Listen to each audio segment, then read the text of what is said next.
Governor order at 6 p.m. and fire 33 Oak Street. Let's see, we got four here.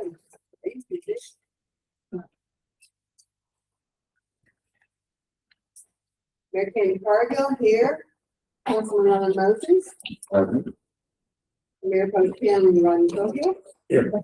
Councilman David Byars Jr. Present. Councilman Gilbert Here. and City Administrator, Warren Street, Kentucky, is Joe here today? There she goes. And she's forward to give her results. Now, we have an invitation pledge of allegiance. I think I'm on duty. You will take us in the pledges also, please. Sure. Is there an order? Which one would you like first? Your prayer first. Yes, for sure. And so my name is Adam Painter. Yes. I'm the senior pastor at First Baptist Church Blanco. Thank you. Been the senior pastor for 1.5 years. It took almost a full year to sell my house in Bulverde to be able to move here. But I am now a Blanco resident, living in Rockin' J since February. So grateful to be here. Yeah, thank you. What I'm praying tonight is 1 Kings chapter 4, verse 29. And it talks about God giving Solomon wisdom and very great insight. One translation says he gave Solomon wisdom and understanding beyond measure. And another translation says that he gave Solomon knowledge as vast as the sands of the seashore. Let us pray. Heavenly Father, I pray for our town, for our people, for this team, God, that you would give very great wisdom and understanding beyond measure. Lord, I pray, just like you gave Solomon, that you would give wisdom and insight and understanding as measureless as the sand on the seashore. And Lord, I pray for uncommon unity, that there are many things that we can debate over or discuss that can cause division. And yet, Lord, I just pray for unity, that you would help us to lay down our selfish desires for the betterment of your people, your children, your sons and daughters that you have grown up here in Blanco and that you've also drawn here to Blanco. And so, God, I pray that your will would be done above any of our own wills or any of our own preferences. I pray that for tonight. In Jesus Christ's name we pray. Amen. I pledge allegiance to the flag of the United States of America and to the republic for which it stands, one nation, under God, indivisible, with liberty and justice for all. This flag, I pledge allegiance to the Texas, one state, under God, one and indivisible. Thanks, y'all. My first important announcement is that with the weather coming in, we are going to try to cut this meeting short as possible. Get as much business done, but if it seems like we're going a little bit quicker than normal, we are, because we'd rather err on the side of caution. And then I have the 321st Civil Affairs Training Exercise. On behalf of the city of Blanco, Texas, we are pleased to welcome the soldiers of the 321st Civil Affairs Brigade from Joint Base San Antonio to the city of Blanco, and is proud to support their civil affairs training exercise on August 7th by serving and hosting as a host community. In work overseas, the civil affairs teams serve as a link between the U.S. Army and local governments and communities. An aspect of their job is to learn the cultural and human environment, support the local civil administration, and reinforce disaster and humanitarian relief and recovery.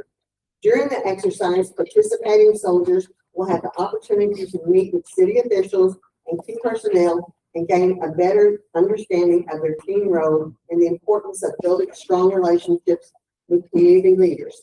As part of the planned training activities, military vehicles may be used to transport soldiers between scheduled locations within the city, so don't get scared.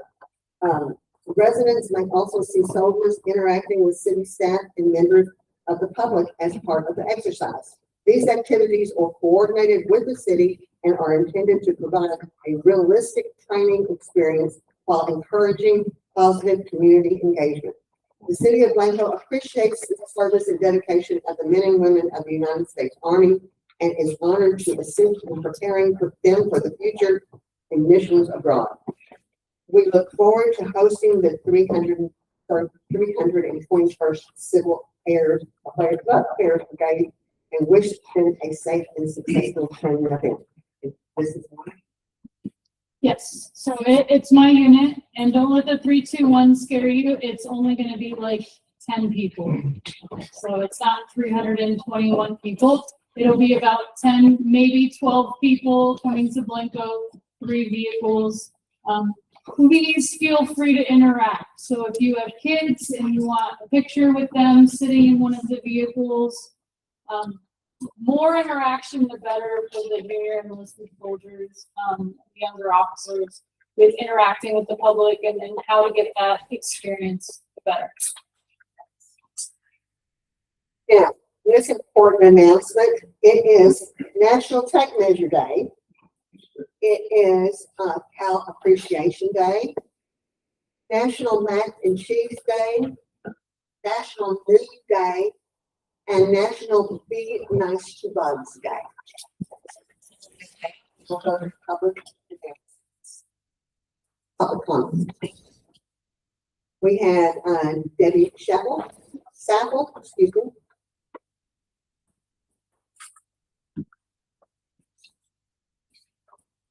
Good evening, Mayor and council members. Thank you for having me. On your desk, we have a KDB.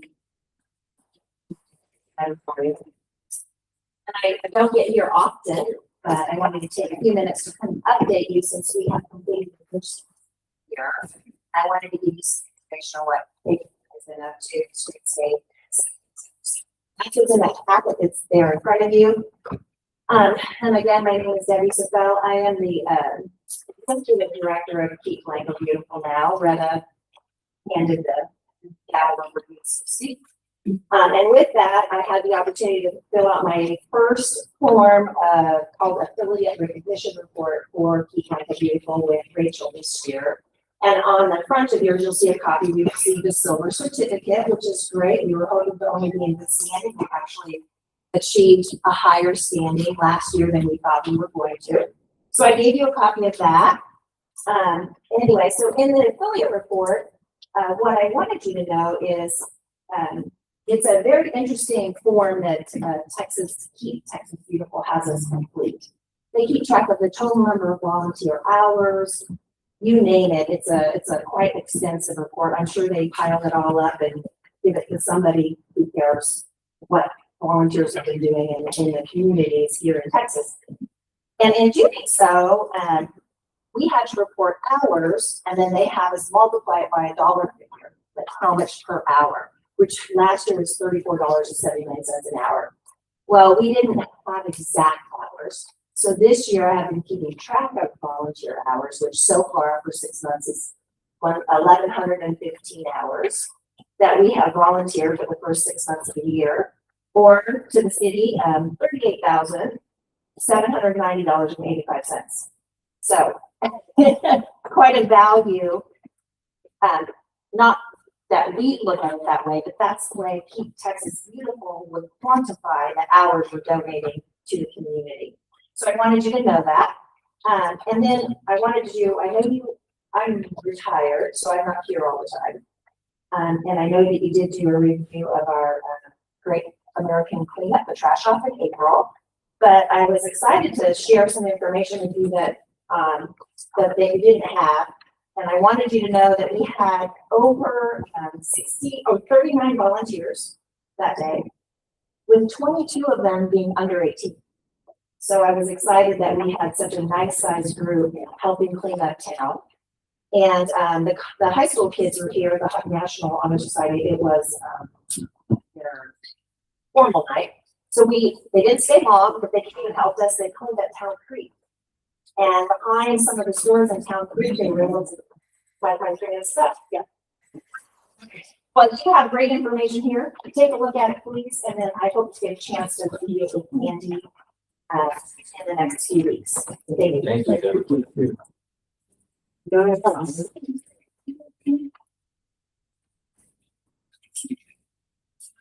I just want to go over a quick thing. It was actually Sister Saturday, so the city council was there. Tech Stop was there to review the proposal on 21. It is scary what they're proposing. It is from 306 to 32, and then to pick it up again, to pick up on the other side of town, all the way to 290. With most of that, except for the rural historic landscape, which is Twin Sisters, it'll be a narrower footprint. They're proposing, and pretty solid, they say, for 68-foot grassy median in the middle, 4 lanes with sidewalks, bicycle on all the way on both sides, 10 foot. That's what Blanco's looking forward to, all the way. And it'll bottleneck at 32. And they're just gonna shovel that traffic on in. So Blanco needs to get ready. They need to prepare the trucks, and I know T-Pack is working on some things on that. For Twin Sisters area, it's a smaller smaller print. They said they could go to 40 or put concrete barriers. We didn't accept any of that down there. We don't accept anything apparently. And we said throw out the bicycle. Nobody down there wanted that. Not one person, not one landowner. They are putting an overpass at 473 West as well. That was not presented to us, but I met with a landowner that they've already approached down there. So they're already they're planning on putting an overpass there. So there's a lot of big stuff happening behind the scenes. But if you think, Texas came in here originally and said, I want a 6-lane superhighway. What better way to put a 68-foot median in the middle to be able to get their superhighway sooner or later? That's why. Get touch. Speak on the rock wall before I get into that. I want to make a suggestion. The express place for Debbie gets made on all the own. You don't give out an award regularly for employee of the month. Yes, we got a lot of volunteers. Think about recognizing something. On the rock wall, that project has been kicked down the road several times. And I'll say blame for kicking down the road one time, but I objected to it. I didn't want to delay it. I just wanted to get it right. That's what I want to urge you tonight. Your thoughts on it are you absolutely need to be engineering the sort of proposing. There's also made a comment there about needing survey. I was under the impression architect survey to ask for drainage survey discussion. What's the need for the drainage survey? But the most important thing is pick a qualified structural engineer, not just any engineer, structural engineer, preferably one that has foundation and can help this case. The difference of building high-rise and buildings. So be careful who you pick. When you pick somebody, expedite the project by picking somebody that can design, look at the bid, analyze the bids, bring them to you, and pick your selected one. Have the engineer do the oversight of the project, and don't put it out for bid yourself, and it's just going to drag the retreat. This showing project is not part of the streetscape, but it's impaired. So, yes.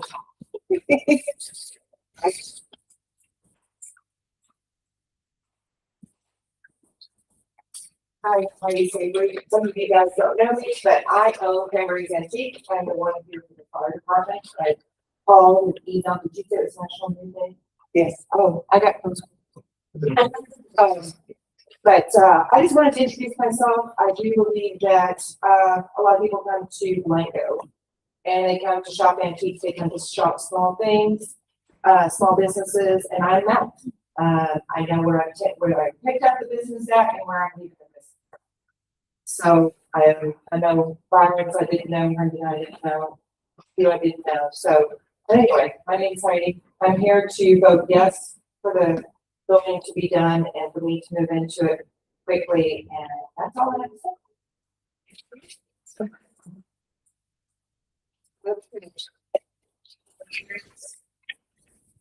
We have a statement that was Okay. digitally written. Public hearing on approval on a variance special use agreement for the property located at 115 Blanco Avenue. Property owner is 115 Blanco. Let's see. you have one, you're gonna read one statement. Yes.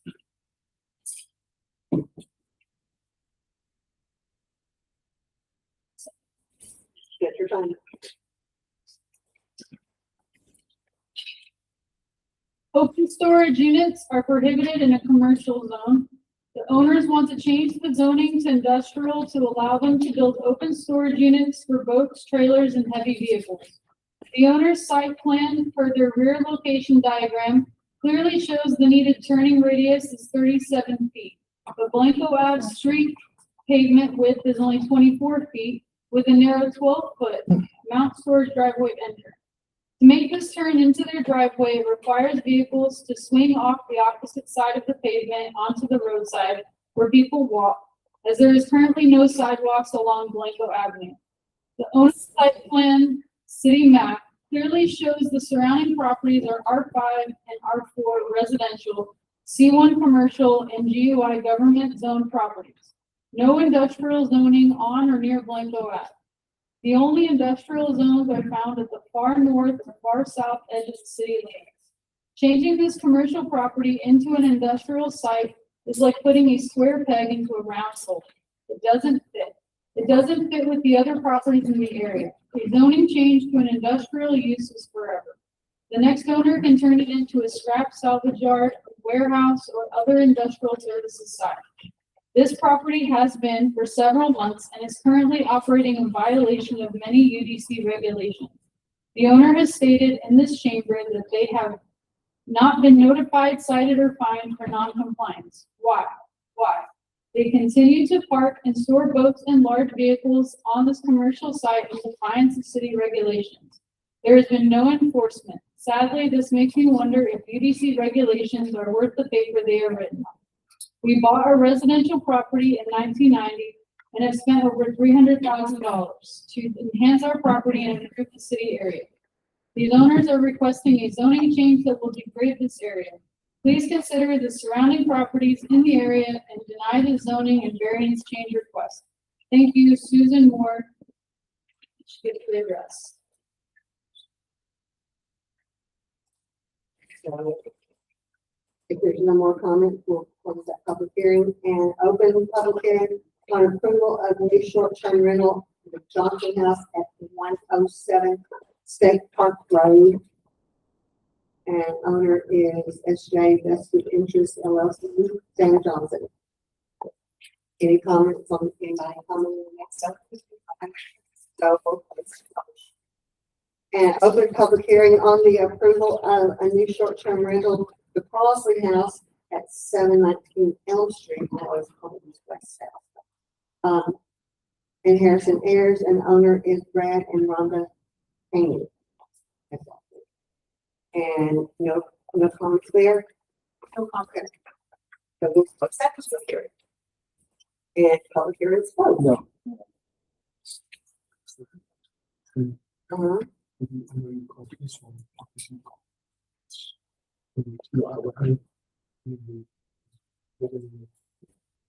Oh, 60. Sorry. I apologize. Yeah, I forgot number 2. Approval on per section 9A-5.9 of the UDC, a variance for not having any public frontage and non-complying with the city's minimum block standard requirements for the property located at 2400 North US Highway 281, 27.8764 acres, Blanco, Texas. Owner is Six Wheeler Investments LLC.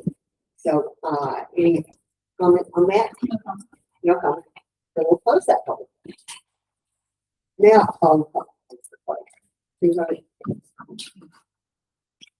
okay. Presentation 1.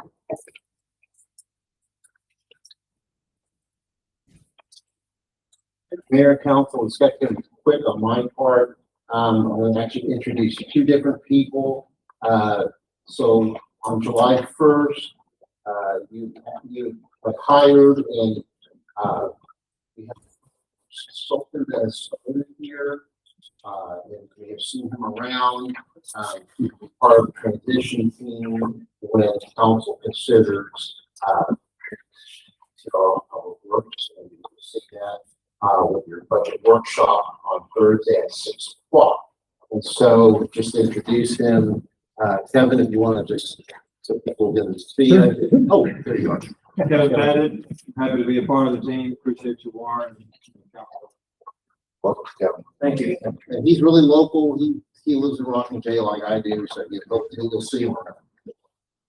And then, the other thing is, I don't know if some of you were here, at 3 o'clock, we had a presentation of, the major stakeholder meeting, which is the long comprehensive plan update that we had. And so, the comprehensive plan update, you're gonna get kind of a 15-minute version right now, from Kevin Pullman. Here we go. So, with Langford Community Management. I'll pull up your Kevin's. I'll have some paper copies of what we presented out to your team this afternoon. By the way, it's Kevin Coleman and Language.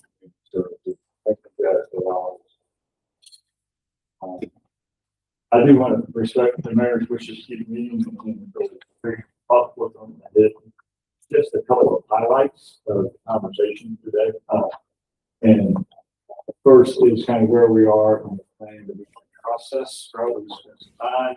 We all adopted the visioning state, the visioning portion of the work. We'll look at that. Bless that. Want to recognize that that is the terms of kind of the through line of the comprehensive plan. That vision conversation will be reflected throughout each chapter where relevant and our purpose today was to present both that plan to the team, the part of your stakeholder team that hadn't seen it prior.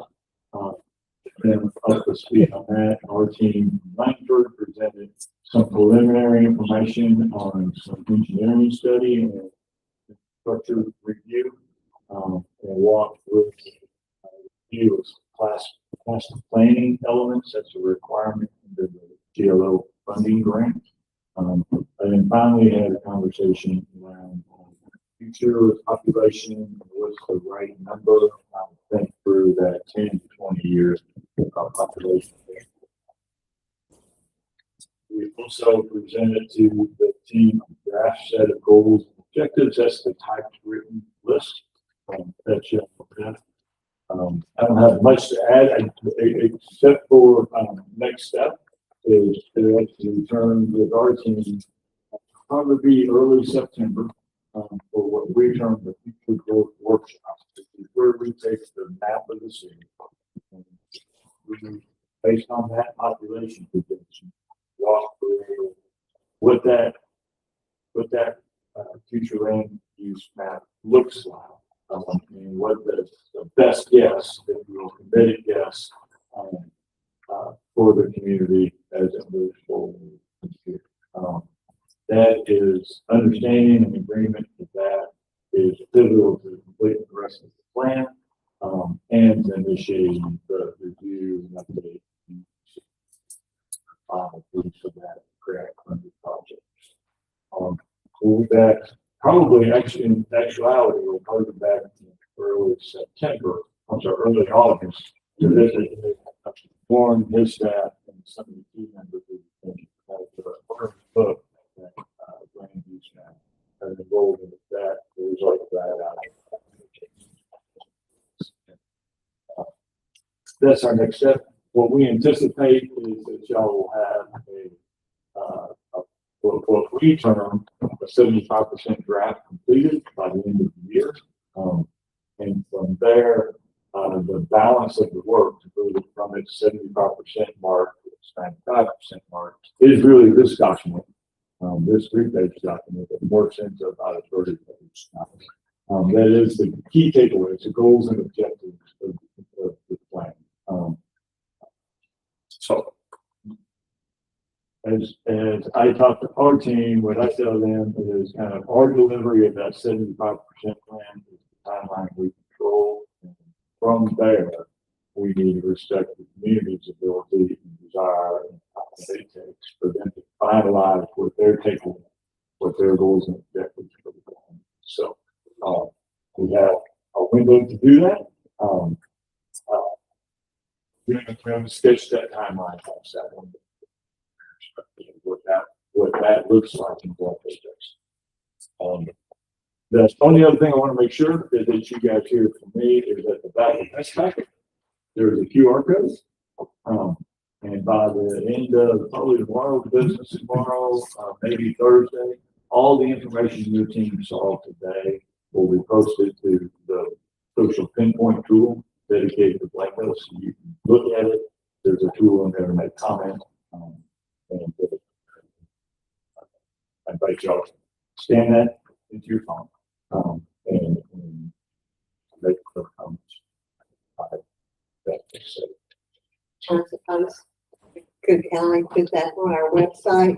Absolutely. And Kelly, I would get you, brother, I'll get you a clean copy so you have something that's posted.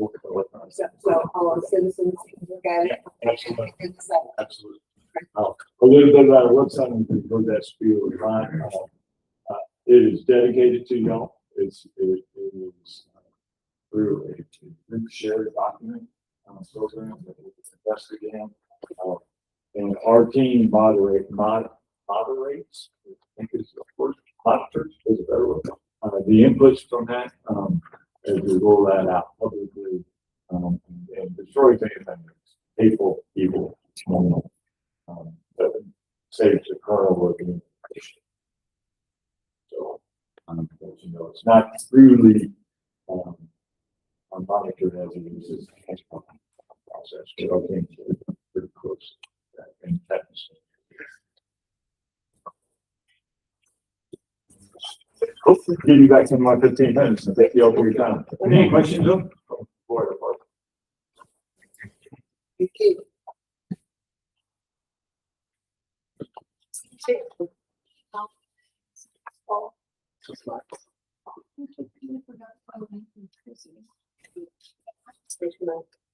Yeah. Go ahead. So City Hall is having our blood drive on the 17th, July 17th. And if you can please sign up, we're getting hit on the naughty list because there's been no one signed up. So you do get a gift card for signing up and showing up and donating. But it will be out. How much? It's a $20 gift card. Too many places. It's on the sign. You can see it at City Hall right by the QR code. So Just Friday, just Friday. yes, Can't just show up. you can. You absolutely can still show up. All right, that was it. Bye-bye. I'm done. Sorry. Okay. See, It's very, very brief. Arrests were down by 2, calls for service were down by 10, incident and offense reports were down by 11, motor vehicle accidents were down by 4, patrol miles were up by roughly 1,000 miles. And, traffic stops and warnings were up. That's it. Joe, I don't know that you have a report because we're gonna have a I don't. report. We're gonna have a report on Thursday, but I can give you some updates at compliance. And you can give, yeah. Okay. All right, a couple of updates, what's that, real, the 457 plan that I presented last council, excuse me. Council. But, yeah, David, it's been approved and there's a process of going in. The same thing with legal shield, I talked with the lady today, and what we're going to try to coordinate that with open enrollment for our insurance. Which leads to a little bit of bad news. Got word from our insurance carrier, premiums are going up 9%. in health insurance. But it's not what we were expecting, maybe 10% or more. It's at that 9. So we did see a decrease in dental, vision, life insurance, and ADD. So it's the other four, all to drive over. It's about $80 to $90. That's that. And that will be reflected in the budget. That is already reflected in the budget. So. As things come in, I try to put those out into the office. Talk to the auditor. We're working on getting our preliminaries for next year's audit already. We're gonna try to shift some of that work over to me instead of him. That way, to pay my rate, not his rate. His rate's a lot higher than my rate. So, but we're already talking. Got the engagement letter, which sign. Hopefully we'll get approved next month. But the engagement letter, we're looking at about 41,000 for the audit, which is not the same, a little bit lower. And a single audit, hopefully we won't have to have a single audit. That's about 10,000. So, but the rates are very comfortable with what we've seen in the past. Warren and I have been discussing, this is our 5th year with this firm. So we're looking at possibly extending that contract with them, and that also will come to you, to all of these for approval. But they've been great. Our auditor, that's all he does. He works in the city, the school district, focuses on the city. He's really, really good. So that's what I think. And we'll hear more about financials on Thursday night. Probably more than. More than you want to hear about, Yeah. but you'll hear. Thank you.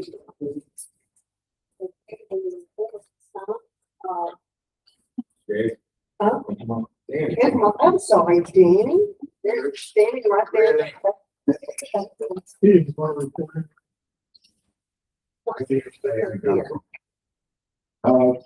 I hope my report, my monthly kind of report was everything they could be. If you have any questions, feel free to interject briefly. Hot topics are circuit water plant. I have, forwarded that to the Upper Marks, from my department because I had hit a roadblock with TCQ. They're quick to stop us, but slow to respond positivity. So, I'm referring that to Upper and we'll see where it goes from here. So, the wastewater plant, I know the rain is we're hoping for more rain, but we still have plenty of room at the wastewater plant, for storage to prevent discharge. So, and then the last thing I have is the signs of text, with TxDOT. We did finally get the approved, mounting, poles for this, and we purchased them. They were 2 weeks out a week ago, so for next week we should have them. And then so soon. And that's for the digital speed sign. Other than that, if you have any questions on the Again, the jack brake signs up. those are up already. They look good. Good. Working, huh? You're working. Good. Questions? Thank you again. Everything. Over. Okay, consent agendas, we have 2 up there, and we have the options on that. But y'all have it. I'm sorry. Mayor, on June 9th, it said that. Coach here for the night. I'm sure. Dave. The second thing on that is, on item, new business item number 3 after the executive session, it said, council member moved to table the item, and there's no council member. Okay. That's nice. But I don't know.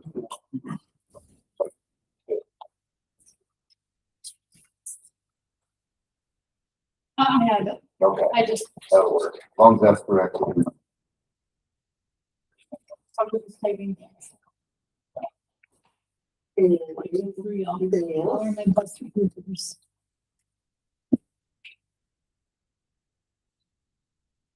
And then I did get the minister's name for the 18th. Because I was not here for the 18th, but I did get the minister's name before that. That was supposed to be the young.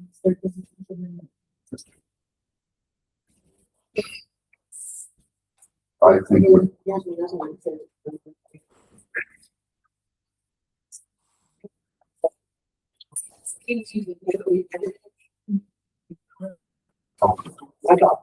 with those corrections in mind, I will give us a pass. We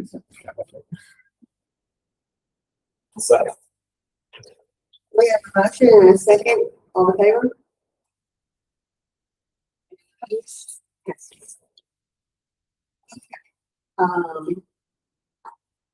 Old business number one. Considering discussing take possible action on agreement service plan and agreement and resolution of petition for this annexation, second Echo LLC and related mutual release. Thank you, Mayor, Council. I'm going to read this into the record. This is an agreed service plan, in resolution of petition for disannexation and related mutual release claims. This is between the city and Second Echo. This agreed service plan and agreement and resolution of petition of disannexation and related mutual release of claims. This agreement is entered into by and among Second Echo LLC, a Texas limited liability company, Second Echo and a member managers of Second Echo, collectively of Second Echo, and then the city of Blanco, Texas, a Texas general law municipality of the city. The Second Echo parties of the city are sometimes referred to as a party and collectively as party. A.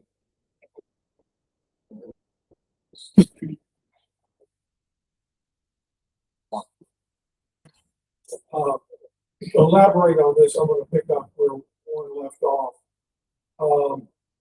This item concerns a proposed settlement between the city and Second Echo resolving their pending petition for disannexation.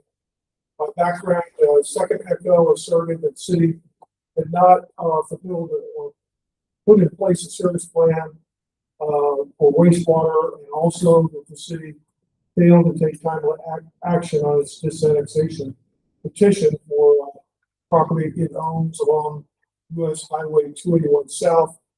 Rather than litigate the matter, the city staff negotiated a settlement that keeps the property in the city, establishes an agreed service plan under local government code 43.056, and implements a septic credit policy that council already adopted in 2025 under resolution 2025 R-015. The key terms of the agreement are: one, the tap fee forgiveness. The city forgives tap fees for 3 wastewater connections serving the property with no expiration date. Number 2, future impact fee waiver. There's a partial waiver of future wastewater impact fees tied to the property's living unit equivalent value at the time the city adopts in the future its first impact fee study, which would run with the property and to future owners.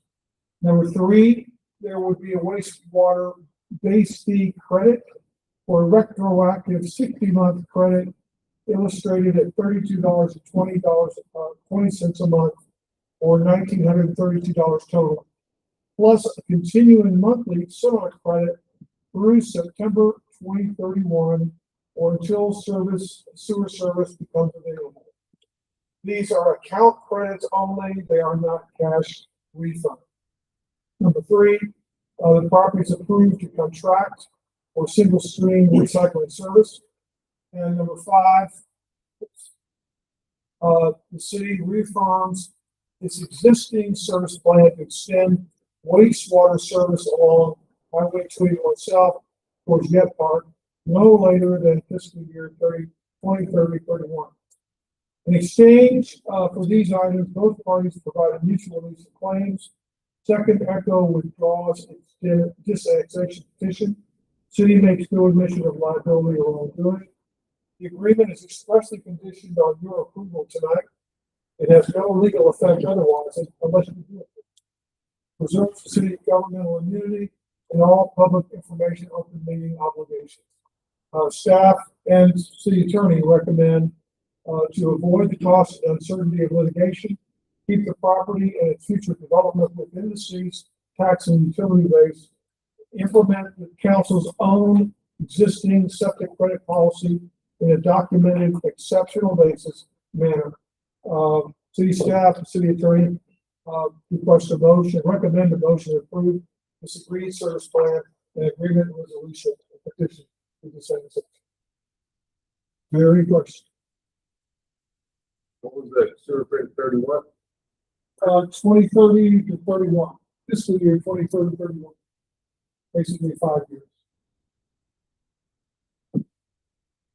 Now, if sewer service is not provided by that time, the credit would extend until the city puts sewer in.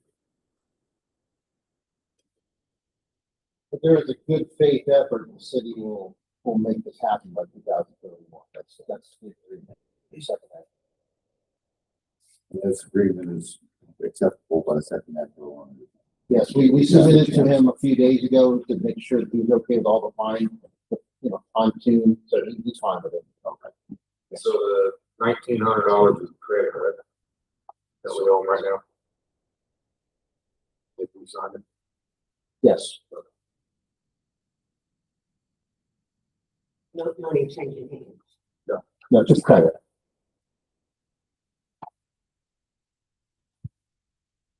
Any other questions? Madam Mayor, I will move, that we enter into the agreement, service plan and agreement of resolution of petition of 4D section of second echo and related mutual release. Have a motion and a second. All those in favor? Opposed? None?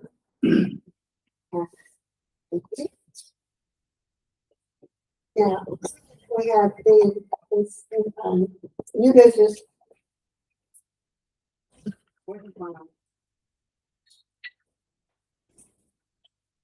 My husband will be here. New business number one, consideration, discussion, and take possible action on approval of variance single use agreement for the property located at 115 Blanco Avenue. It's being tabled at applicant's request. They were not able to be here. There's a family Family illness. So we're gonna table that. Number two is consideration, discussion, take possible action on approval on first section 9A-59 of UDC, a variance for not having any public frontage and not complying with the city's minimum block standard requirements for the property located at 2400 US Highway 21. Michael, Texas, Mississippi Road Investments. Okay, so I'm gonna give a little bit of a background. This is the property that's almost leaving town on the north side and the east side of 281. And it basically, when you're driving by it and you're driving out of town, it's on the right side. There's just the road that comes in. And so that Is it past KC? past KNC, Parkland. is that Parkland? That's Parkland. That's Parkland. And this is one of those, and I guess I want to kind of explain what the thought here was. And so we were approached by the developer's surveyor, and it took about a month to kind of get this resolved. And so what you have is you have the property owner owning all this property. And there's some pieces that he doesn't own. This is six-wheeler investments. But what they're trying to accomplish is basically having a lot in the very back that is going to be doing some type of commercial that they wanted to sell. Basically has no access. So there are two different ways to look at this. We could have looked at having them pack the whole thing, but that would have created the need for an entire drainage plan. Probably would have taken months for that to be accomplished. So the other plan, which is not as ideal, is to look at a road and basically a street, or not really a street, it's a road, a cliche road that already exists. And platting both the road and, the acreage, so 5 acre, and there is no, at this point, there's no water or sewer that, I think, close water and sewer about 600 feet. So they have 2 issues that need to be addressed, if you're gonna look at it that way. One issue was the fact that there's no access, there's no actual right-of-way access, or what we call a recognized private road. There's not that, and there also is not, and then the other issue is the block length. The one thing that wasn't presented to P and Z and wasn't presented to you in your packet is, yes, they are addressing a block length, which in the ordinance is 1,200 feet, but you had also approved a couple of years ago, a block. It's when we did the overlay didn't get approved. The one thing that got approved through this was this block, 282 feet in commercial, it's 278 feet with residential. It's like a block lay. So if you were to actually look at the quadruple block, because sometimes if you have a normal block would actually would be 278 feet all the way around. And then if you were to look at something larger, if you want to do like a Walmart or something like that, then you would look at something like a quadruple block. So that was the idea, and I'm kind of going through this quickly on that regard. But what has been addressed is looking at basically those things that needed to be addressed, which are the block length. And this is going to be complicated because so this is actually, that's the road. And one of the reasons we could have looked at it either way, and this was a pretty close call when we reviewed this, on whether, let's say this wasn't approved as a variance. You would then have to put in however many roads, either using 278 or using the 1,200. This is all the way 1,500. So what you really want the block length is you'd want at least one road to go through. The reason why, the only part of the variance that when you look at this isn't existing this way. And again, it's not a grandfathering, this is just an existing condition. It's existed this way for about 20 years or so. So, having said all of that, I don't believe we've gotten all the drainage calculations yet that have been promised to us. I haven't seen the engineer, but I know he's at the planning commission, so he might be here tonight. And you can call on him as anything he does, and if he is, I don't see him back here. But anyway, presented this to planning commission, did not explain the block, that actual block, but both those items are addressed. P&Z did recommend approval. I'm going to go ahead and read to you because we're kind of reviewing this. So the 40-acre property tract, they're going to plat just 7 acres. And the conditions on that are the drainage plan will be submitted for the road and calculations provided for the 7 acres. Approval of drainage plan to coincide with the plat approval. And then any recording for the road or access agreements will be presented at the time of platting. And what we'll say when we're looking at all of this is if the council decides not to approve the variance, if you approve the variance, we can record the plat. If it's not approved, if it's not approved, then what will have to happen is we'll probably have to plat the whole thing. You still have to address those issues. If you still don't have block length issue, you platted everything. So that's a long story short, but that's where we're at. So Matt, what is the drainage issues you want addressed?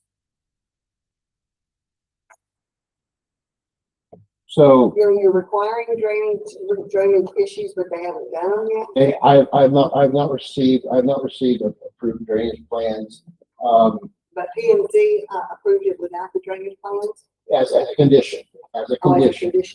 So you don't have to. John, have you received? No, I the haven't, drainage I have plan? not, but I was under the impression, just like it says, that they would have to give those before you'd approve Yes, anything else. before we would actually. record it. Warren, can you go back to the map and for a reference point? Hoping you can show me where, This one here? Casey Supply is. To the left. Yeah, I wanted to point at it. You talk about lot, It's more of that. is that, Casey's. Supply. oh, way left. You're talking about Holler Drive is? I just, the address for Casey Supply is 2400 281. Okay, and there's, I mean, I could be incorrect, but that's what their sign says. That's left me a little bit confused.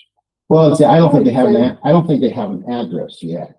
But it's listed on the, it's listed in the block. You're not listing an address.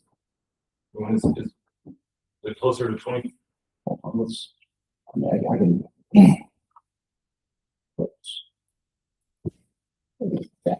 You know that big yard, that pipeline? Oh, I know where it is. Yeah, yeah. Now, I don't know exactly where the parcel, it's towards the back of it. It's still where the cell phone tower is.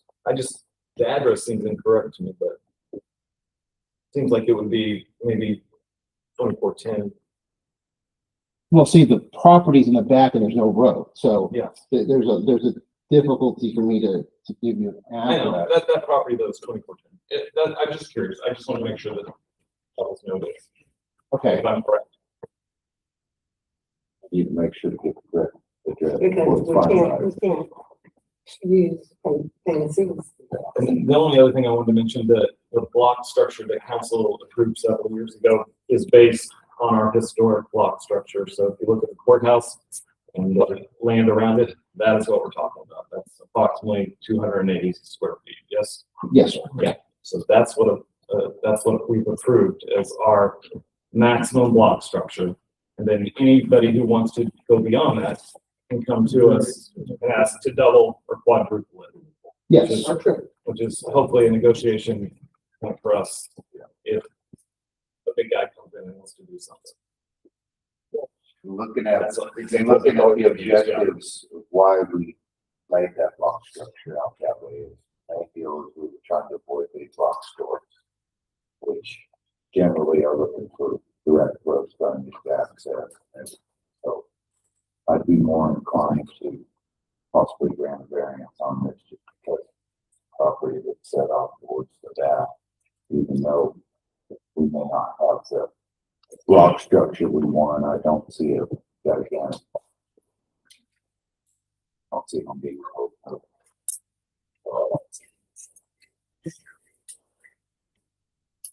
block at the moment.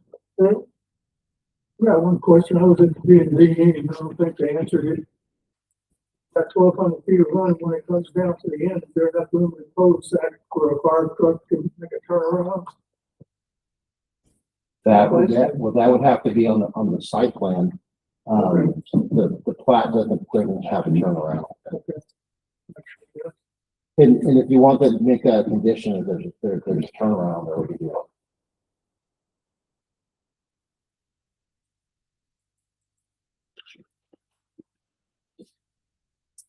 More questions? My only other comments, I do wish all the information had been presented to planning and zoning. Maybe that wouldn't have changed their recommendation, but it does seem to be an issue. Okay, so that was one thing, fire. The second thing is, you said there's no clear, right of way or access. Agreement that goes along with it. There's not a recognized easement, so they have provided, they're calling it Independence Road, and they're saying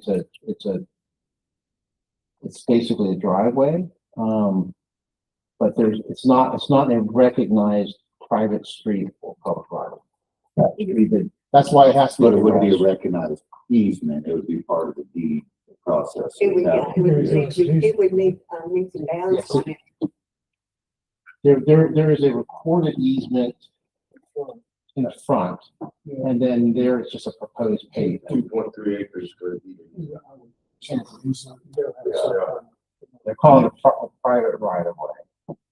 And this is one of those, Yeah, because if it's not a dedicated private road, I mean, how would our fire trucks be able to go back there legally? Well, it's no different than Sunset Ridge. Yep. Main deal is that, I would urge that you state it as a condition, yes, at least for easement for public, necessary public service. Yeah. and the main, one last thing is they're not asking for us to take ownership of that road and maintain it. no, we talked about that. It's not built to public standards, so we never accept it. Why is it? It is 30 foot.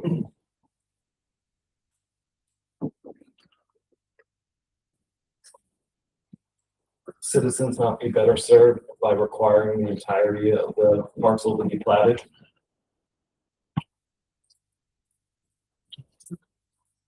The answer is yes, they would be better served fighting the whole thing. We talked about that with the applicant that didn't want to. So we probably went through with them But a we're couple here to months. serve. Oh, no, I get that. Okay. No, but I just wanted you to know that was a consideration. There was two ways to do this: plat the whole thing, address all the issues, or to try to do it this way. And this is what they chose.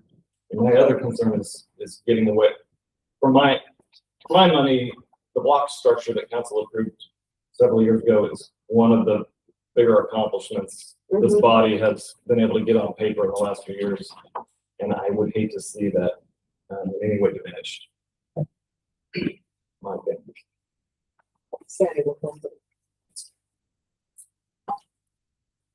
The only solution around now would be bottom the whole thing. That would, That's I was gonna that's think how I that in my mind, understand it. that would be the only solution. That'd be the only solution is to plat the whole 40 acres now. And I would present it to them. Originally, that's what I had recommended. And in that process, if they may propose some variance from the block structure, but at least you have a full shot at it at one time. Yes, sir. And I could see possibly the landowners reason not want to do it, but you don't know how to divide up the rest of the land. He doesn't know. Yeah. And it's been sitting vacant since 15 years. I was looking at drawings or aerials, and I think it's existed that way for about 20 years. But I'd say a little bit of progress is better than none.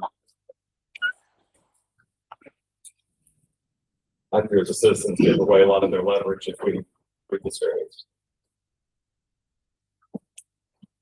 You? Want to talk on it? Yeah, I think the other platform.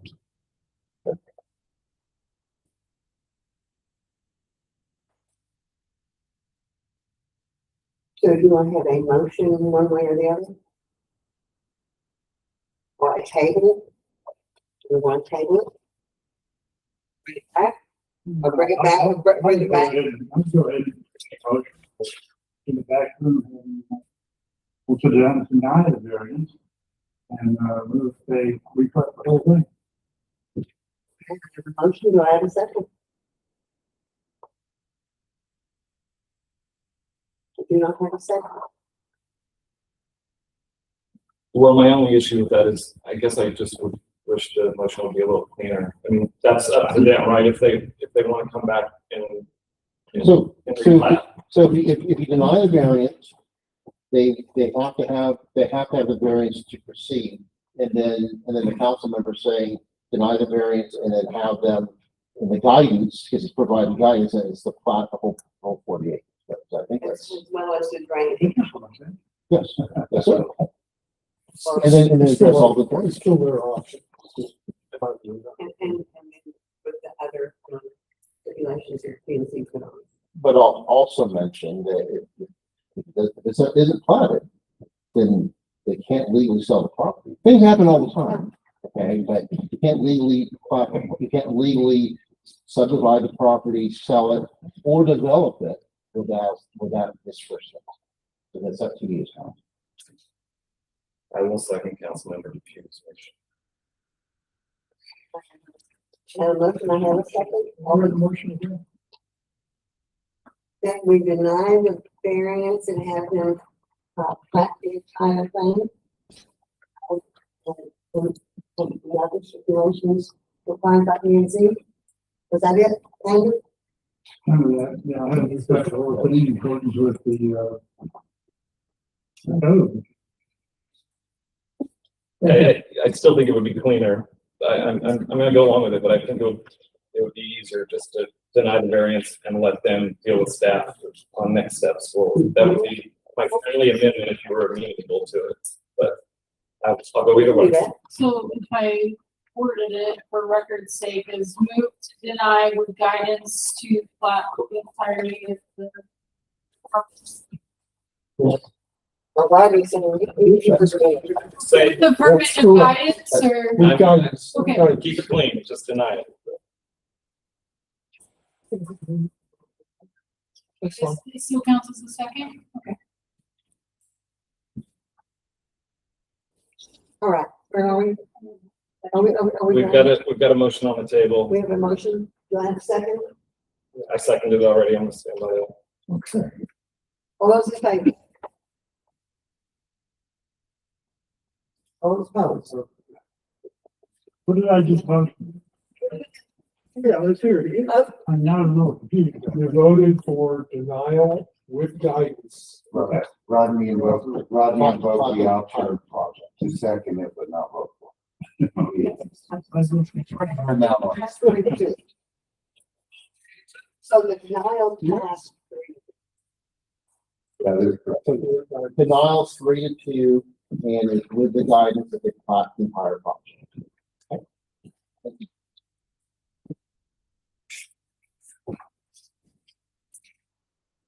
And three, consideration discussion and take possible action on a short-term rental at Johnson House. Okay, 107 State Park Road, under SJ vested interest. Thank you, Mayor and Council. I'm gonna show you the map of where everything is at. So this, that's the property. The next closest, and you know, we look at blocks of an idea that the possible 10%, so you don't have saturation. On the square, the next closest one is on the square that is old pharmacy, it's a right behind the pharmacy. So if you actually look at this, there's, I believe it's 19. There's actually 9, there's one, if you include the park, it'd be 20 lots, but if you include just the lots, it's actually 19 lots. But there, this was the second one on there, but it doesn't face the, it's not like it's next to you. So as I look at it, I would consider that okay, you know, the 10%, but that's why I would look at it. It's technically in the park. Oh, It's all park. It is in the park. Yeah. It's in the state park. It's sun ground, yeah, I was gonna say sun. It's hard to see it, and I usually like to give you a picture, but I really couldn't show it to you, so I just gave you the aerial. Because as you walk through the state park, and I did to try to look, it was like, I'll can't see it. So if you look at the application, the only issue with this is this was one that we had, found that was not in compliance, that was not paying its taxes. They are now, to date, they've been paid their hot taxes. That was one that we have made them comply, and this would be the last thing for the compliance. So, and we talked about looking at compliance rather than, you know, punishing somebody. So, it has been a STR for I think about a year. Question for staff. And every other than that meets all the other. So you just need our, next council. What's that? It needs council's okay. Yes, ma'am. Yes, ma'am. I have a motion. Do I have a second? Motion second, all those in favor? Okay. Consideration discussion take possible action on approval of new short-term rental with Crosby House 719.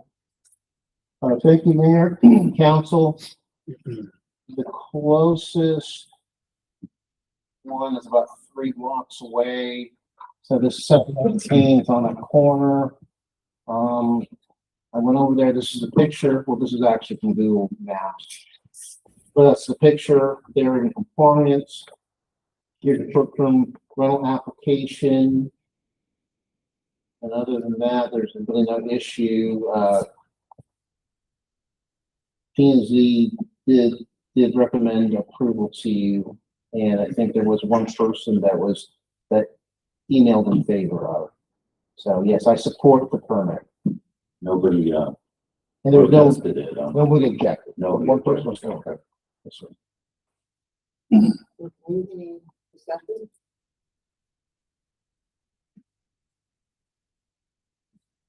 Do I hear a motion? Peter, I had a motion, and a second. I'll second. I have a motion, and a second, for you, Pedro. Opposed? None? That's it, yeah. And we were gonna table, Yeah, I talked to the chief, and if this is something, since we're trying to look at getting everybody out of here by 8, we want to, table this other one. Yeah. Yes, ma'am. okay, let's table number 5 and number 6. Is that okay? And which one's number 6? The tabling thing? Yeah, let's table that too. Thank you. Okay, number 7, consideration, discussion, take possible action on the digitization RFP and reissue. Yes. So that one, the RFP needs to be reissued. So I did receive back a couple bids, but they were vastly different. So I need to redo the RFP to include a separation between just digitizing and then the option for a management of the files and separate those two things into, I need to organize it a little bit better because presenting that to council would have been a bit confusing how to receiving the bids. And again, the end game on this is that potentially the public would be able to do their own Exactly. PIRs. So that was what the confusing part was, is I was getting some that were just to digitize and then they would just hand me back digitized files that the public wouldn't have access to. And then to get another program in order for the public to be able to access them was another vendor. And so I need to rewrite it so that I can find just the vendors that can make the documents public to submit for the RFP. And we can also add, I think what we're looking for is I think, like she said, you have the files, but also the scanning portion, but there's also so that you can search them, kind of like you can at the county clerk's office, and you look for, appraised property or look for recorded properties or real property. So it's so that it's searchable. Exactly. They're 2 different things. But we can, Yes. Okay, well, I will move that we empower our city secretary to resubmit this RFP. Motion second, all those in favor? Oh, none? That passes.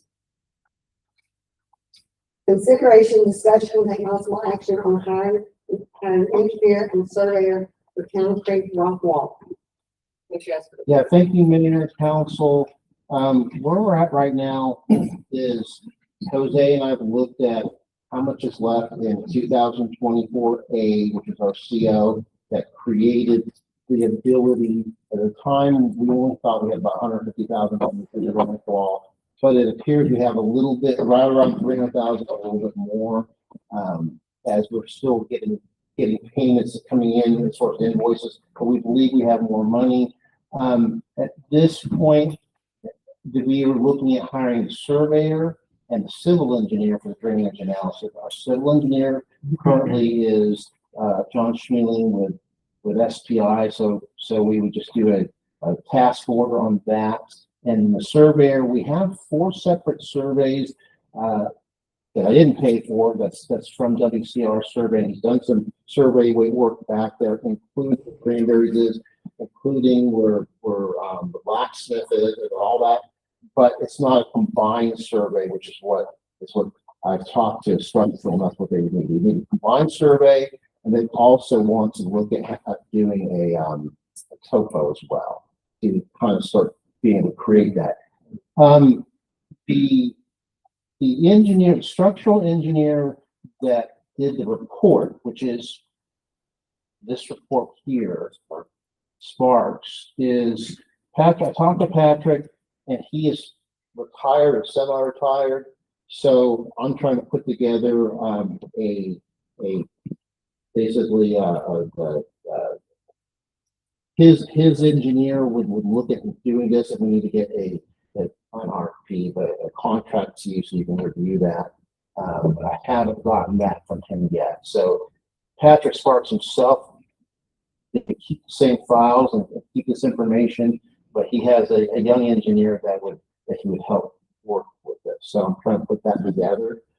For now, I'm trying to update this so that the public knows that we're moving forward, at least with the surveys, at least with the drainage analysis, and we are working on getting a structure.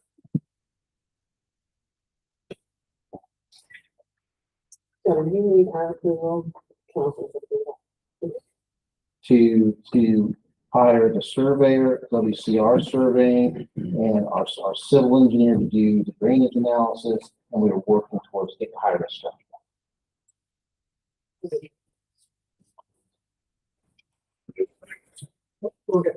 You will bring us qualification of the structural engineers. Yes. More among options available. And if this doesn't work out, we'll go straight to an RFP.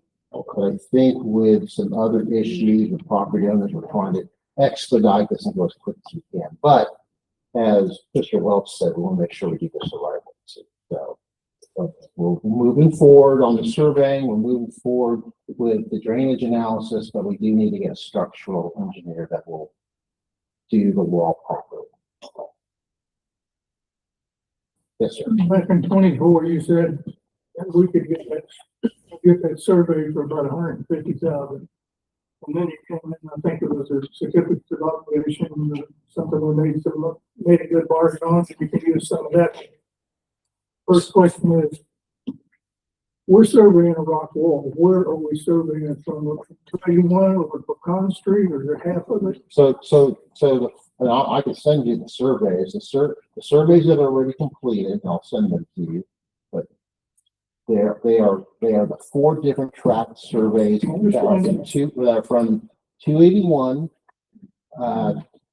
behind 3rd Street, so behind 419, behind Moore's property, all the way to 3rd Street. So it's just that property behind there. You said Survey. So, Pecan, I'm sorry. okay, Pecan So Street. behind 3rd Street, I'm having a hard time. Behind 3rd Street from 281 Pecan. Okay, and so with that 150,000, now there's a little extra 200,000 to go into that, is that right? There is an extra 150,000 or so. 300,000 There's 300,000 total for a rock wall. for Cover surveying. surveying, engineering, that type of stuff. I want that whole thing. And I don't believe it's gonna be that little, I think it's gonna cost you. You got trees, you got boulders, and then you got all those businesses over there that, I don't know, have we contacted all of the businesses over there? No, we haven't, because, no, we haven't, because we haven't done the complete survey yet. Well, what about the bridge? What about the bridge? Now, what about it? Has it been surveyed? Has it been analyzed? Is it gonna hold Which up? bridge? Is it gonna work? Which bridge? I'm sorry? The bridge at Pecan or? Yeah, the bridge on, yeah, on Pecan and. So council member, we have a report from the state about 2 years ago, and it's such slightly above average, and I've sent it to council before, but I can resend it. So I don't think there's a need to revisit that because the state is fine. Okay. But that was from 2 years ago. Possible that it can tie into it, drainage and all other aspects. You know, should require some engineering involved in that. Right. But I know it's been suggested that maybe the bridge needs to be replaced. I'm telling you that. Oh, no, the I didn't state- suggest That that. the state thinks it's above average or slightly above average. No, I didn't suggest that. I was just suggesting that curious about what it's gonna take to tie into it and continue on with the. I don't know yet. Just out of curiosity, there was a comment made that, you know, perhaps an engineering firm that could also bring in bids for the actual work would be advantageous. Any idea if Sparks would be up to that? Is that something that it's in their wheelhouse? I think we could probably, I will work with them, see if they can bring in bids. Talk about bids for them to run the contractors, correct? Gotcha. Yeah, I think that would be the plan. I think have them do that. We'll assume they have that ability to start when they turn in the first engineering report, they turned in construction.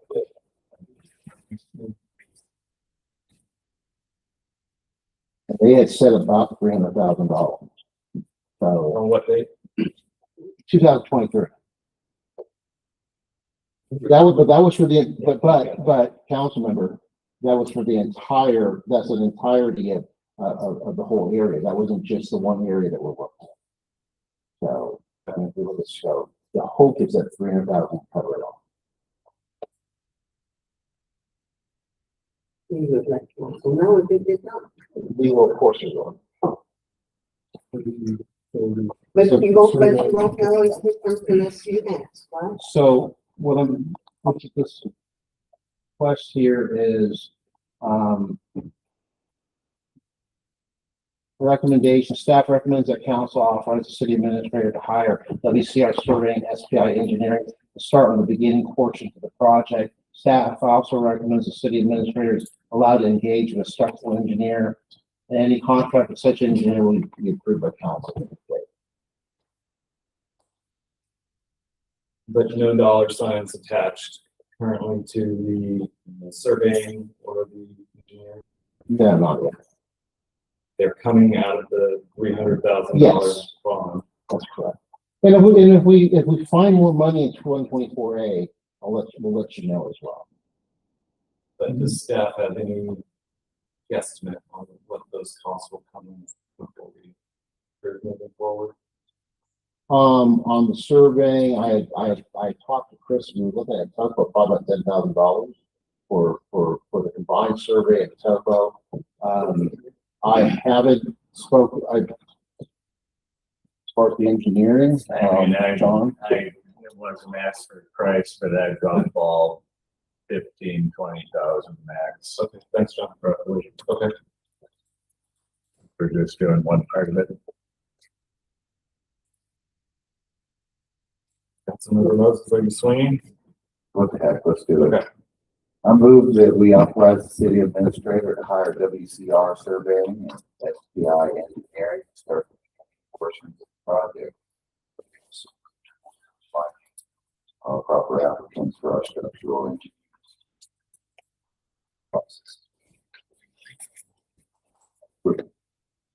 I'll second that motion. I have a second. All in favor? We're close. And four and one against. Motion passes. Consideration and discussion take possible action on pending litigation, Eric Moses and Ryan G. Moses versus the city of Blanco. Cause number 101-833 District Court, Blanco, Texas. We're tabling this. Okay, number 10, consideration, discussion, and possible action on the acceptance of bid on proposals presented under RFP for the old fire station. I know this is gonna take some time. Let's give it 15, 20 minutes, okay? Okay, Mayor, council, so there's gonna be basically a second RFP with this, but this is the first step. First step was do an RFP for the whole fire station, and then once you've established what you want to approve and what the cost is gonna be, then we'll do an RFP to actually come up with who will be the RFP police. And as you did hear, there is one person that wants to lease the property. I haven't heard there's anybody else, but that we wanted to do this RFP first. And I have, so basically what you have is, I'm just gonna show you the two bids, which I think kind of have been changing a little bit. But I want to show you what it would kind of look like. And kind of what the idea is. And then I also have, look at it.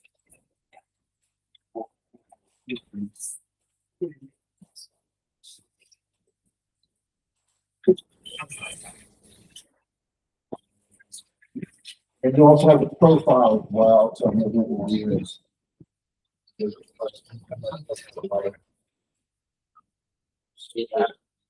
Outside, and that'll be. So the idea is.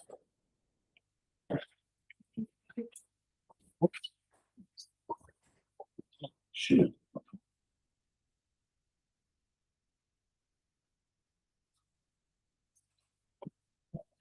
Space here.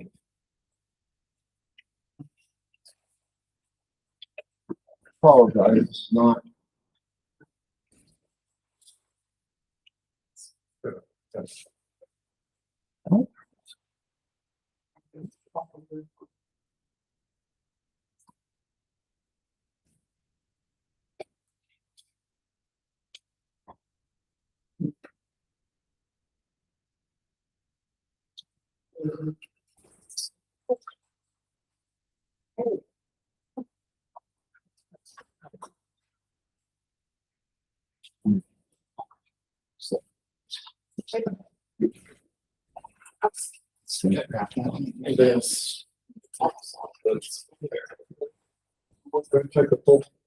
Yeah, we're looking at technical. I apologize. Are you back already? It's but this PDF one out, maybe. I'll send this stuff.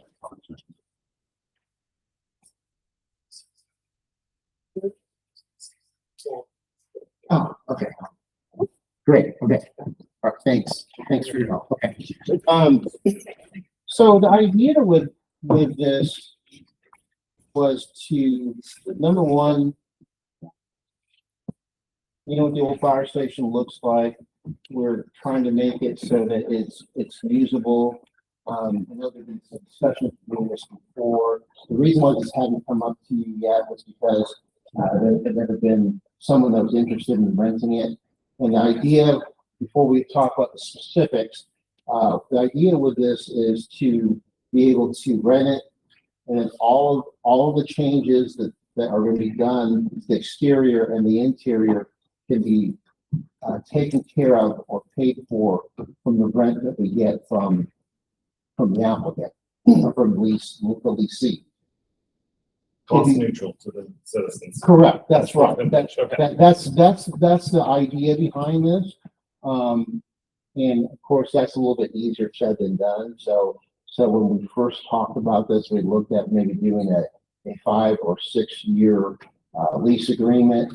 But when you actually look at what the cost of this project would be, which we're gonna have the person, the only person that actually applied for this and submitted a bid. We'll kind of talk about and go through some of the items. It came out to anywhere between about $550,000. And so to do all the work. And I want to talk a little bit about the fire station itself, which is, I don't know, I'm moving along, which was built in 1980, has some mold, has mold where the bathrooms are, has mold where our building, kind of like where, the bathrooms and some of that stuff, not the part with all metal. So. And Warren, just to rewind a little bit, maybe a council member can remind me, but originally the number that was being pitched for the rehab was. Yeah, we were hoping it would be about $350,000.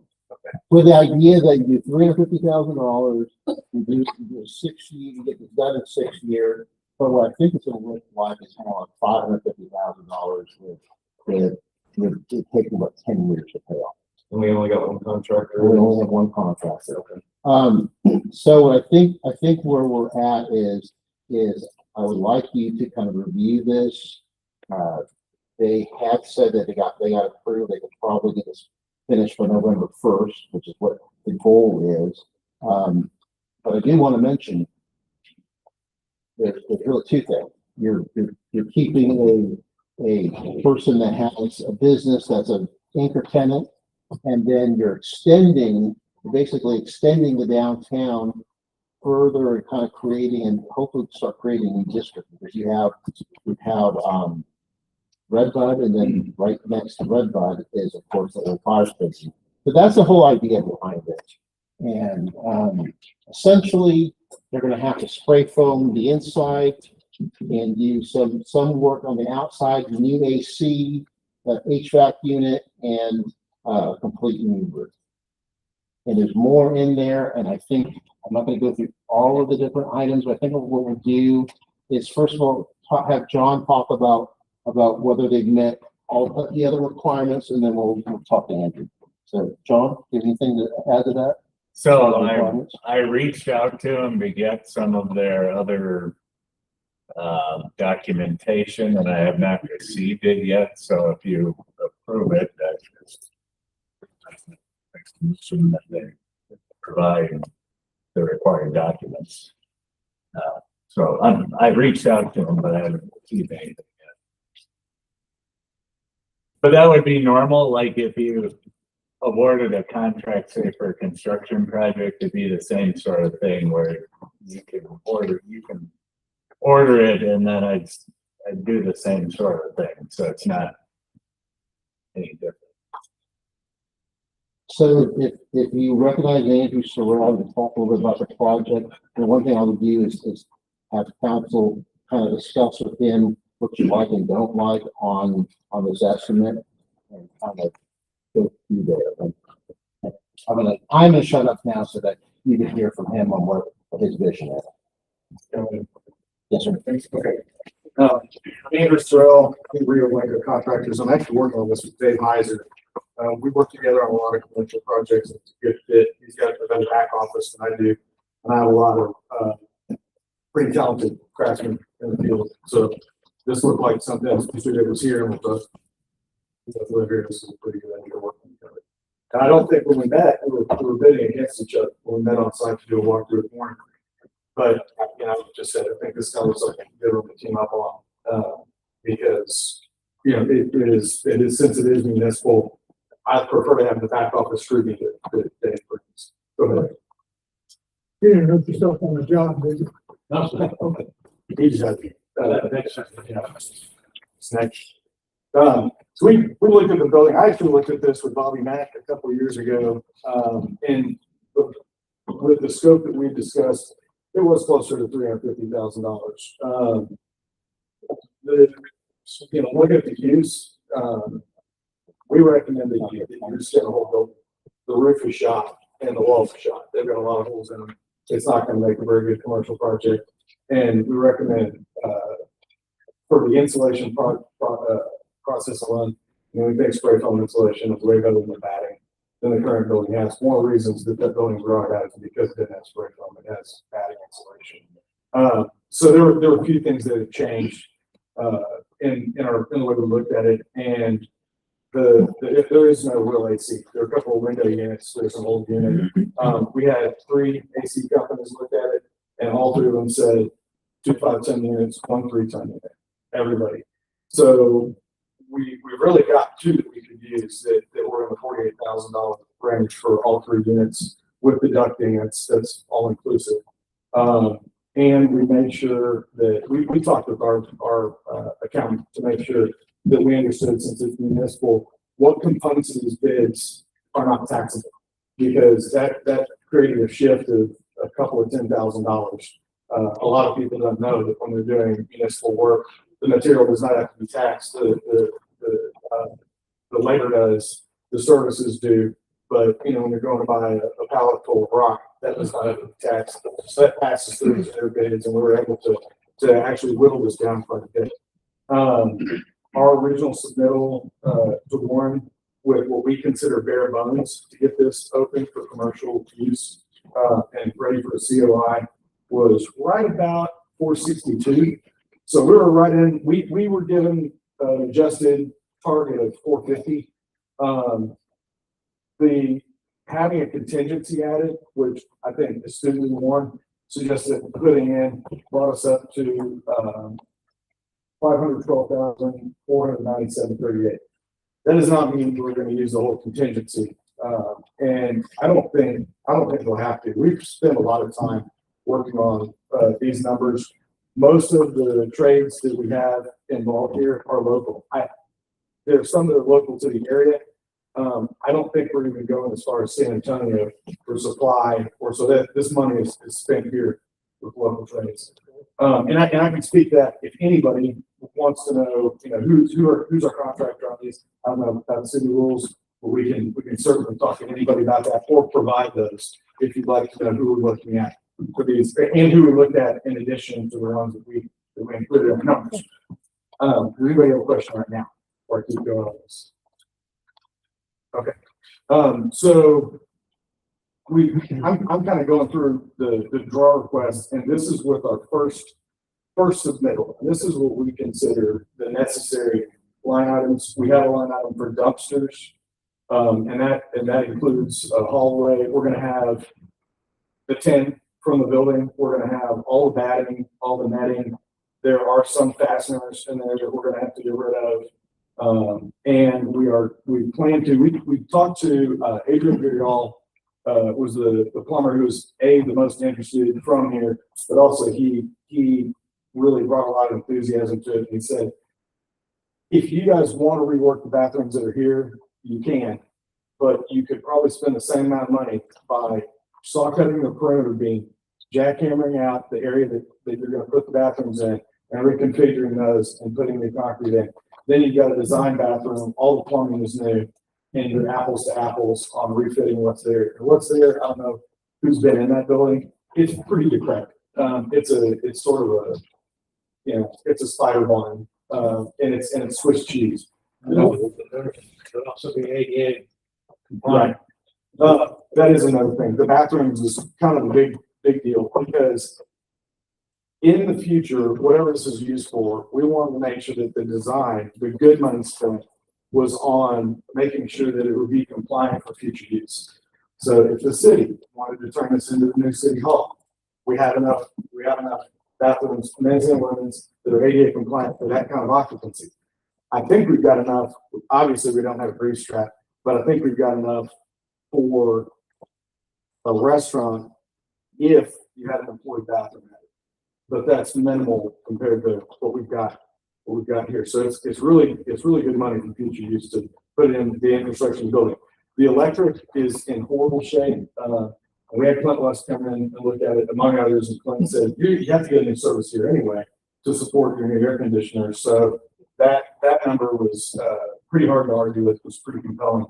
So we've got our demolition and removal. The demolition and removal does include mold abatement. There are very few items in there that have that black mold that are actually staying. They're all going to go in the demolition So they're gonna use solvent, they're gonna net, they're gonna bag it all, we'll double bag it. We have to document it, and that'll be part of our demolition process. We can document that as that goes. Everything that stays, anything that does have any mold, you've got to scrub it, you've got to chemical scrub it, you have to put chemical, or a mold resistant, primer on it. I don't know that we're gonna have anything that has that. We're just reusing the concrete and the steel. It's the concrete. I think there's one demising wall that we like to keep, and it's between Hy-Vee's future office here.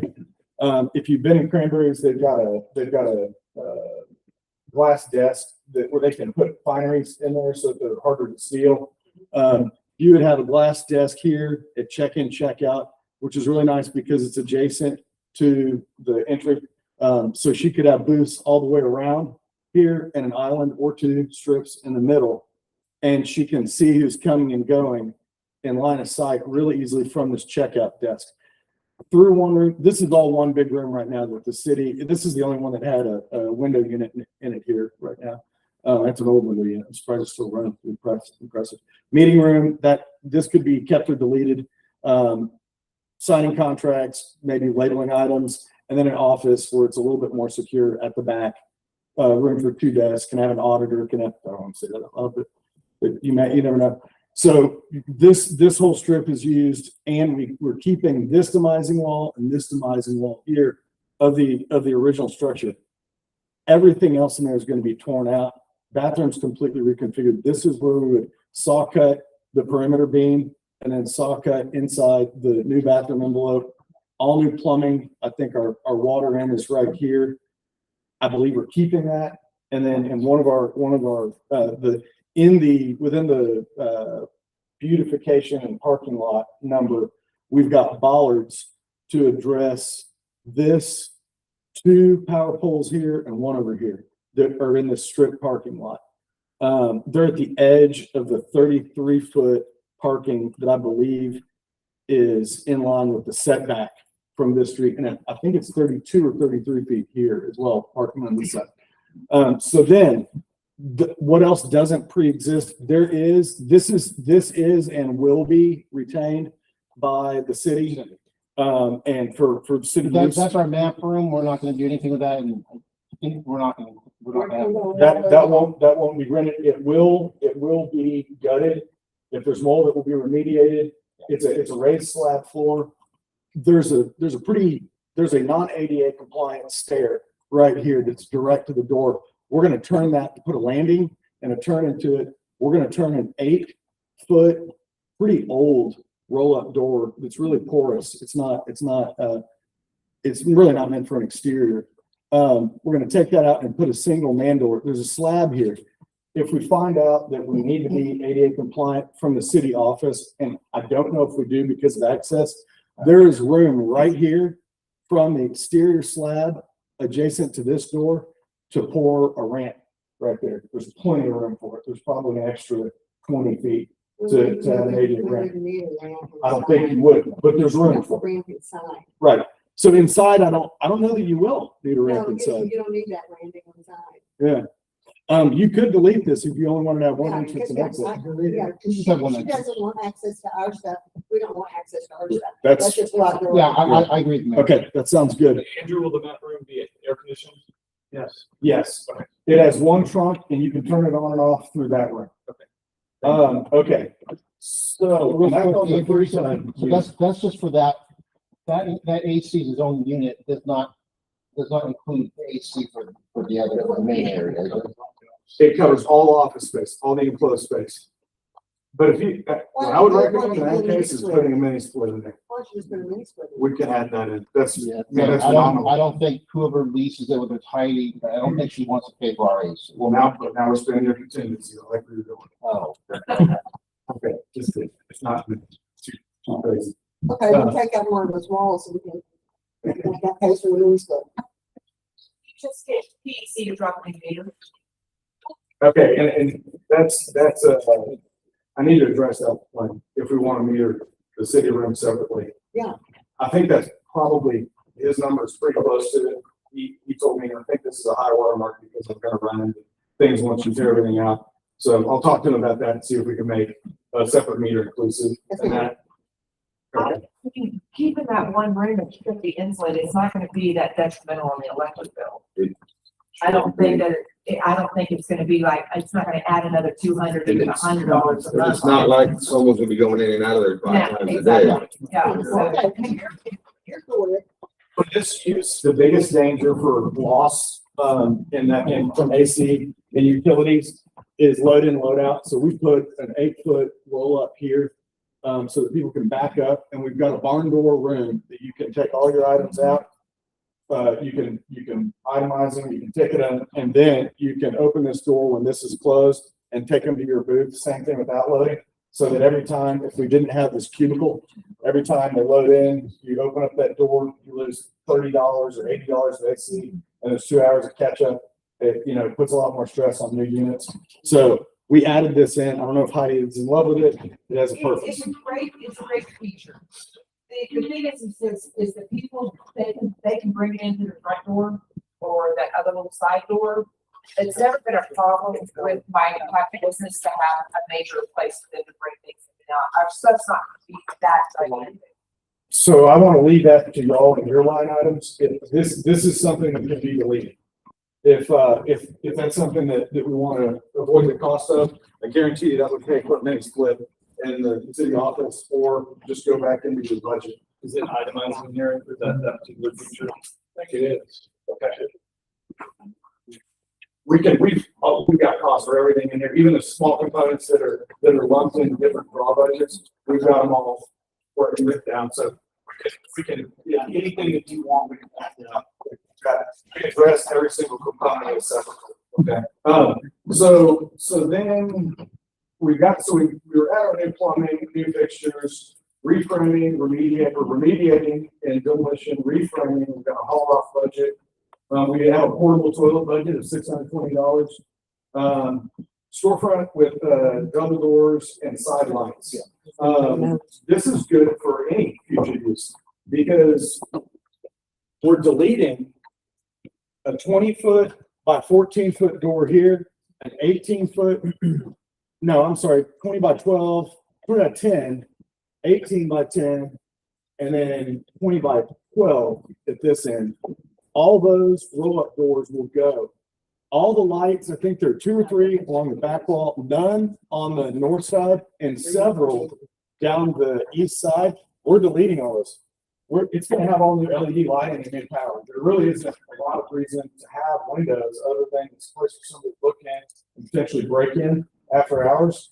And what Heidi really needs, as you see at Cranberries, is a lot of window space for people who are maybe they're there right after you close, or she's got a holiday display. And Heidi does a lot of holiday displays, if y'all notice, at Cranberries now.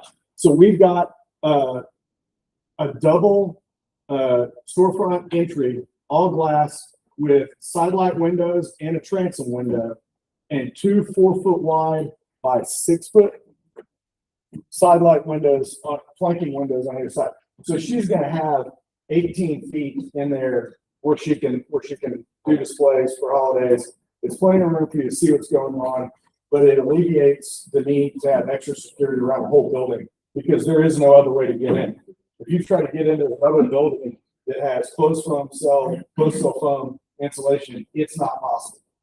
It's like epoxy. It's 3 or 4 inches thick, so nobody's going to get in any other place in this building.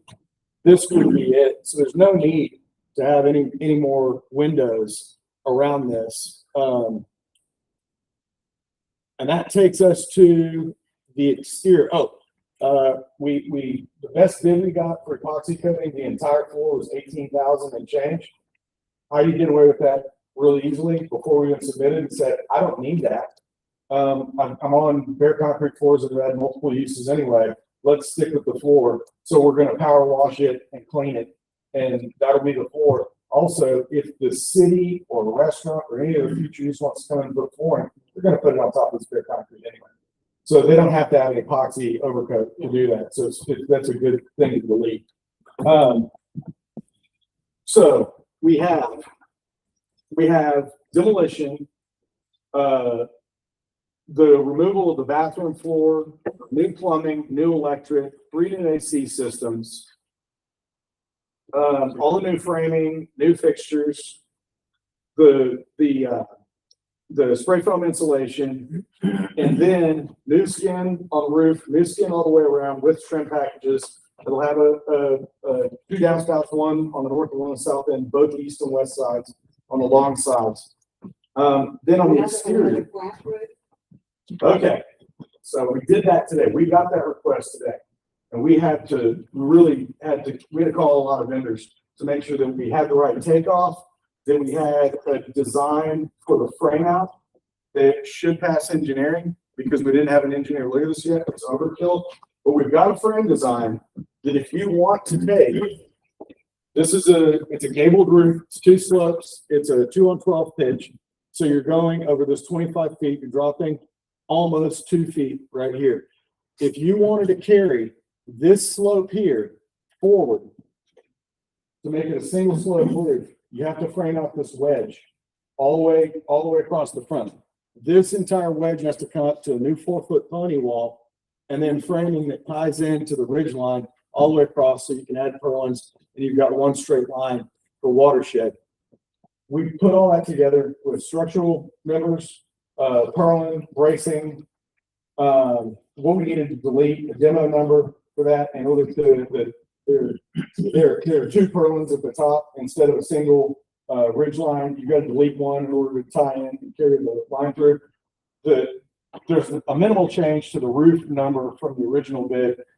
The number for the 10 that goes around the building goes up. We did a takeoff for per linear foot what we're adding to the front and to the sides, because this side comes up by 0 to 4 feet, 4 feet all the way across the front. There's a little bit of a trim change, and there was a decent amount of spray foam insulation change.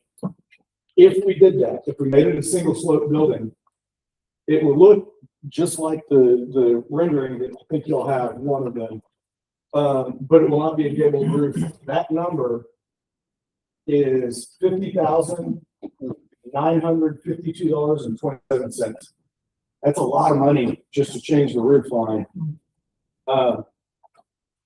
It's aesthetic, and it's more current, but I don't know that it complements Blanco's architecture. But we did. This is a good number.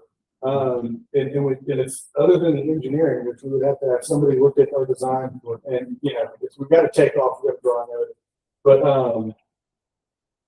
that is not in our plan A bid.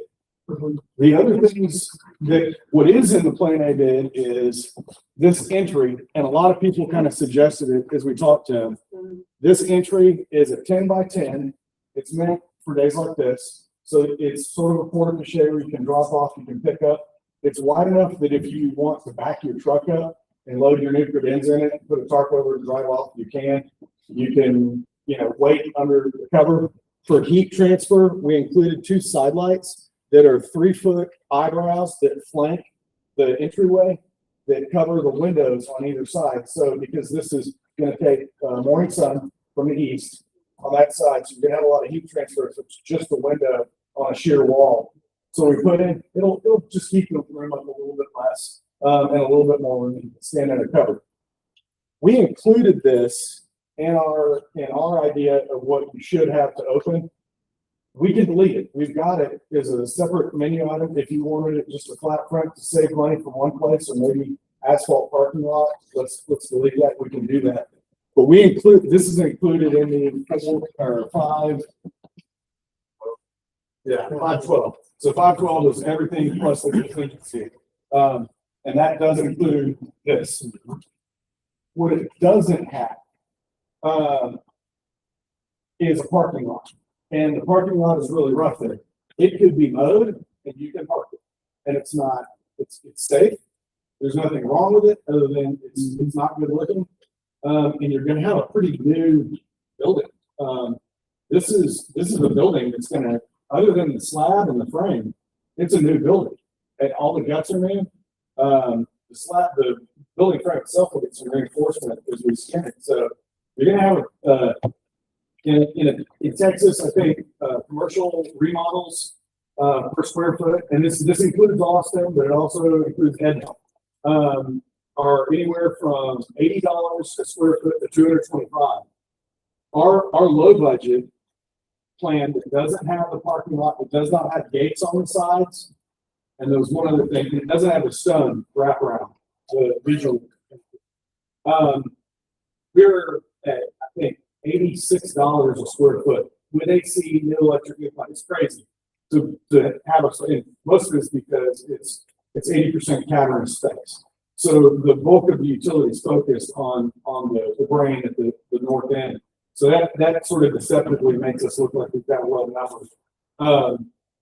If you included everything, if you had the stone around it, gates to close off the alleys behind it on the side with a storefront key, which allows you to do a lot of things like store things overnight, maybe have architectural salvage, whatever. And less for looking loose to try to walk around the building and get in.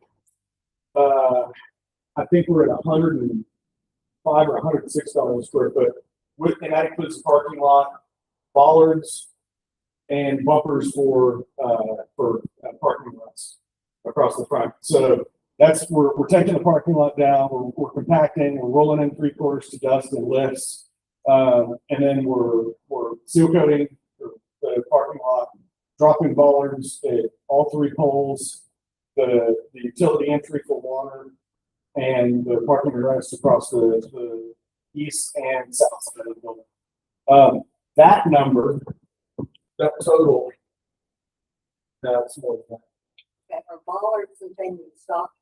Yeah. Okay. Yeah. That's six. That's this. What was, you have 8 minutes. We were given 2 numbers, Andrew.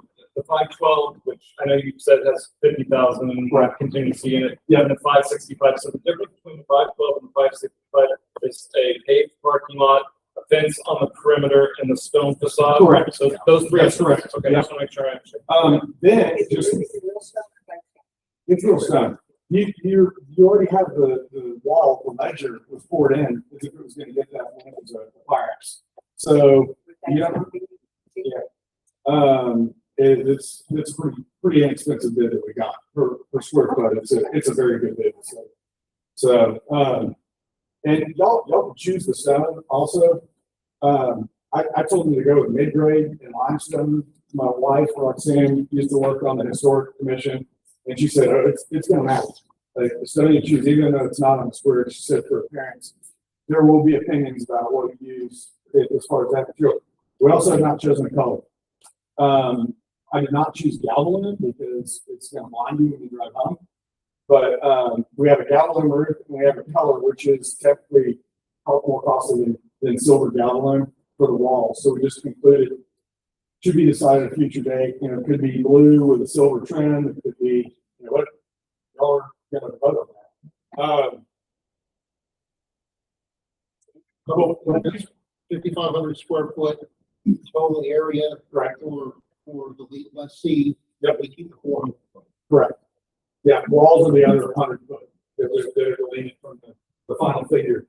What we'll do is I want to submit this to y'all. We'll email it back so that you have really succinctly what we think are necessary items, the bare bones bid to get in, then the appearance. And then I will do one more that has the single slope. If you all want it, don't know that, I mean, or should we not even talk about single slope roof?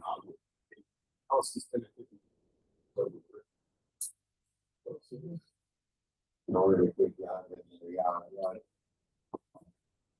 One question, we're talking about the area, let's talk about that.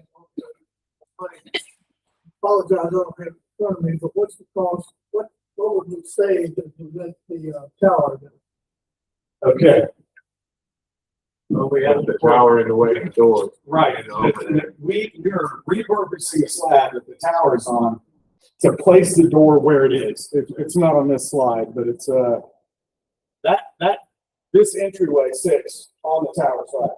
We're saving $4,200 of material and labor. to cut that down, it's 52. What's it cost to tear that down? I mean, it's in our demo number. I'd have to look that up. I think our entire demo is at 28,000. Yeah. So that's, there's a lot taken out. I think we estimated 8 or 9 dumpsters total. So, the tower, you have to disassemble it. But it's made to be disassembled. You can put it on a stinger. It's got bolt plates. It's not crazy, difficult really with equipment to disassemble it. Yeah. It costs less to take it down than it does to pour a new slab for the entry. And then the other thing that we were really thinking was for Heidi, that the adjacency of that slab, the line of sight from the front desk, is really theft averting, for lack of a better term. Moving it down to the middle of the building means that you're probably gonna have a lot of retail between you and the line of sight from sometimes only one employee.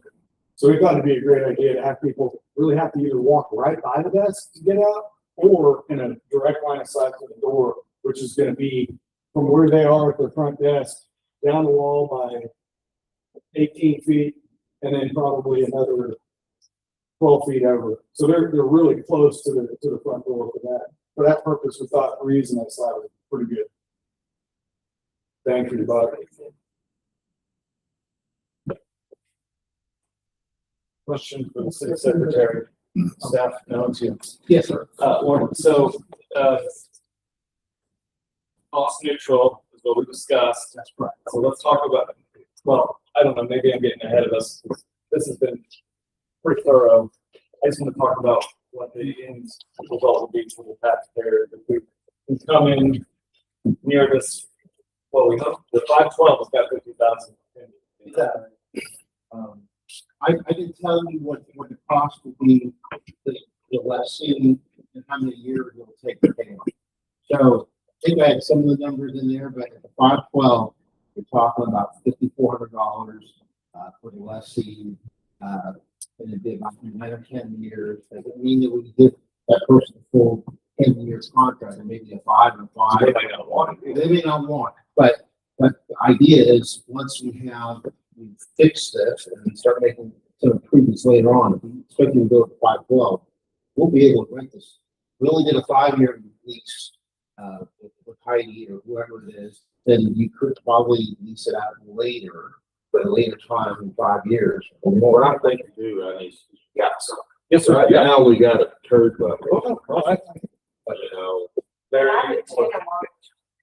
Yes, 5,500 or 6,000. 5,500 if you're doing. She said, I'd take it on the lease. Okay, yeah. So you could have a 5-year lease with extensions or options at the end of that. I mean, if you do it right now, we're gonna that could stand 30+ years. Other than ACs, I mean, you know, what do you figure, 10 to 15 years on it? Right. But as long as the structure and the bones, you're gonna have something nice that is a potential revenue generator. And that'll, from all the settings, it'll look like a brand new building, Yes. with the exception of concrete, so it'll be asset watch. No, the interior is not sheet, they'll just be. Oh, I didn't go over that. For Heidi's use, she actually does need, and this is for the city attorney too, she does need a nailer for the walls for people to hang pots and pans, to put lap up, to hang utensils from, to make safe a credenza to screw it to the wall so a kid doesn't pull out the door and lay it over on himself. She needs 8 feet. So that was sort of later in our necessary bid. So we will have for the entirety of the U, not the offices, there'll probably be notice boards, things like that, and a limited amount of wall space that's on that wall. But all the way around the majority of the room on all 3 sides, you'll have an 8-foot, 3/4-inch plywood wall. And that's framed in. We did a lot of budgeting because that was one of the things that was considered later. So what kind of mailer do you put on the floor? We could use the existing girt that's waist high and the middle is a nailer. What do you do at the top? And we did a cost analysis on every way. We're going to use a baseboard angle on the bottom because that can be ram set in. It makes a really sturdy nailer. In the middle, it's the girt, and we're going to use angle iron clips with a 2x6 on top to screw the top into, which also acts as something that you can put a base on. that fiber and be 5/8 finished PC. Yeah, about 3. So it's a good look. It's a nice finish. You can leave it long. Future use, you're up to 8 feet on a 12-foot eave. So, dropping down and dropping the ceiling, easy. Running it up the extra few feet and then addressing the ceiling itself. We did not include spraying the spray foam, coloring the spray foam. We don't know if that's necessary. We went and looked at the conditions of this building in Cranberries, and it's rough. And it's got so many different surfaces and structural problems and decay that we didn't think adding, it's going to take to spray closed cell spray foam with a Sherwin-Williams paint, probably 25 gallons. And if you drop 2 coats on the walls above the wood and the ceiling in there and clean up, it's going to add $6,000 or $7,000 to spray that out. I don't think that's great money spent. It would change it from the condition that it's in right. And if it needed to be done at a later date to change occupants, there would be changes for any occupant anyway, and it could include that. If you want us to add a number to spray that out while it's empty, we can do that. Okay. Okay, dude? Just go ahead. Okay. And most people who do that just black it out. And then all the utility kind of goes away. You'll have conduit everywhere but behind the wood walls, which actually brought the electrical estimate down because he can just run Romex and drop his own boxes and pull through there and set the boxes. So you're deleting hundreds of feet of conduit. We also have 8 fans, and they're pretty serious air moving fans, not like this. They're commercial fans. Clint recommended them. It will save some utilities at night when you can turn the AC up to 80 or 82 and turn. It's 2 square 4-fan patterns, top and bottom, north and south of the big room, and it'll just keep the air moving in there, keep it from big also decay on things because some of the teeth keep playing started and bring them in. So I think keeping a lot of airflow in there would be nice. Are there any more questions? Sorry to belabor, last question. Electric, will it just be available on the exterior walls or will there be access to electric towards the center? On this exterior walls. Okay. Well, we are putting fans up. And if we wanted to add some fourplexes up there, and I did tell them that they may need some electric in the center for some tenants.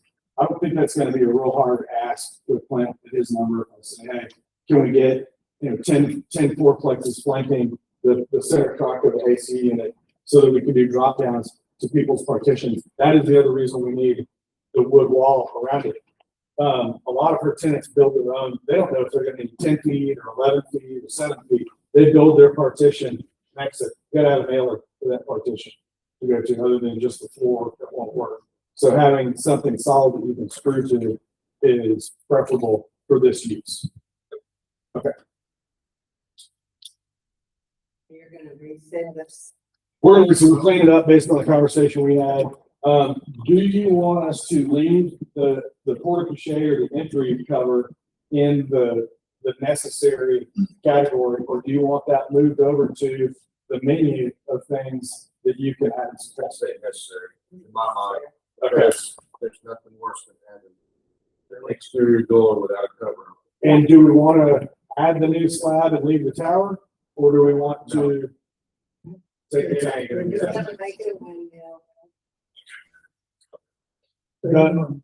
We also never addressed the main horn. Does that stay? It's on top of your building. It's there every day. Okay. I think that people stay.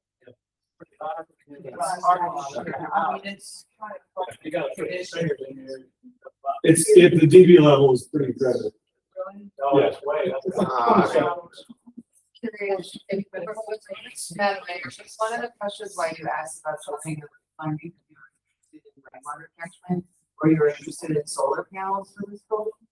You still do both. Kind of both. Okay, I was interested because this is an opportunity for the city to sort of make a statement about visionary ways of building or repurposing existing buildings. And so if you can sort of introduce technology like that, then. I have to learn on solar panels, but I was thinking about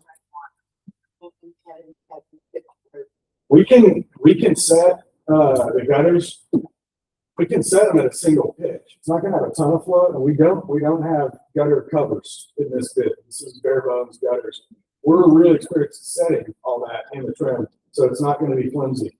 But, we don't have gutter caps on it. We are in the demo number, we are cleaning the entire fence line. Right, well, if you did want to add, catchment on the south end, on the west side, and the north end on the east side, you've got room in the grass in that alleyway behind it to put some pretty sizable tanks. Back there, it would just adjust the way we look at setting the gutter. We would want to have a single slope over 120 feet, and that's, you're gonna get a little bit of draw over a very long stretch if we do that, but we do. It would also delete a downspout on the south end. I get we have question things that rainwater catchment. On every municipal building. And you would catch a lot of water off of that roof.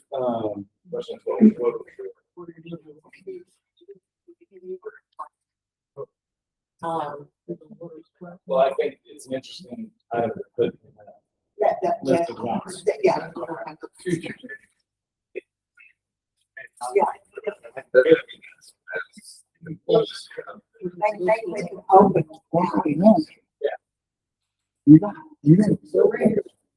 I'll make sure that I've got some cards, and we've got some Dave's cards at the city offices. If anybody has any questions, or wants to shoot an email, or does all that need to, for city rules, does that need to go through one?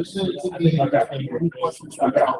And we're real good about the turnaround. We're gonna get it right back to you.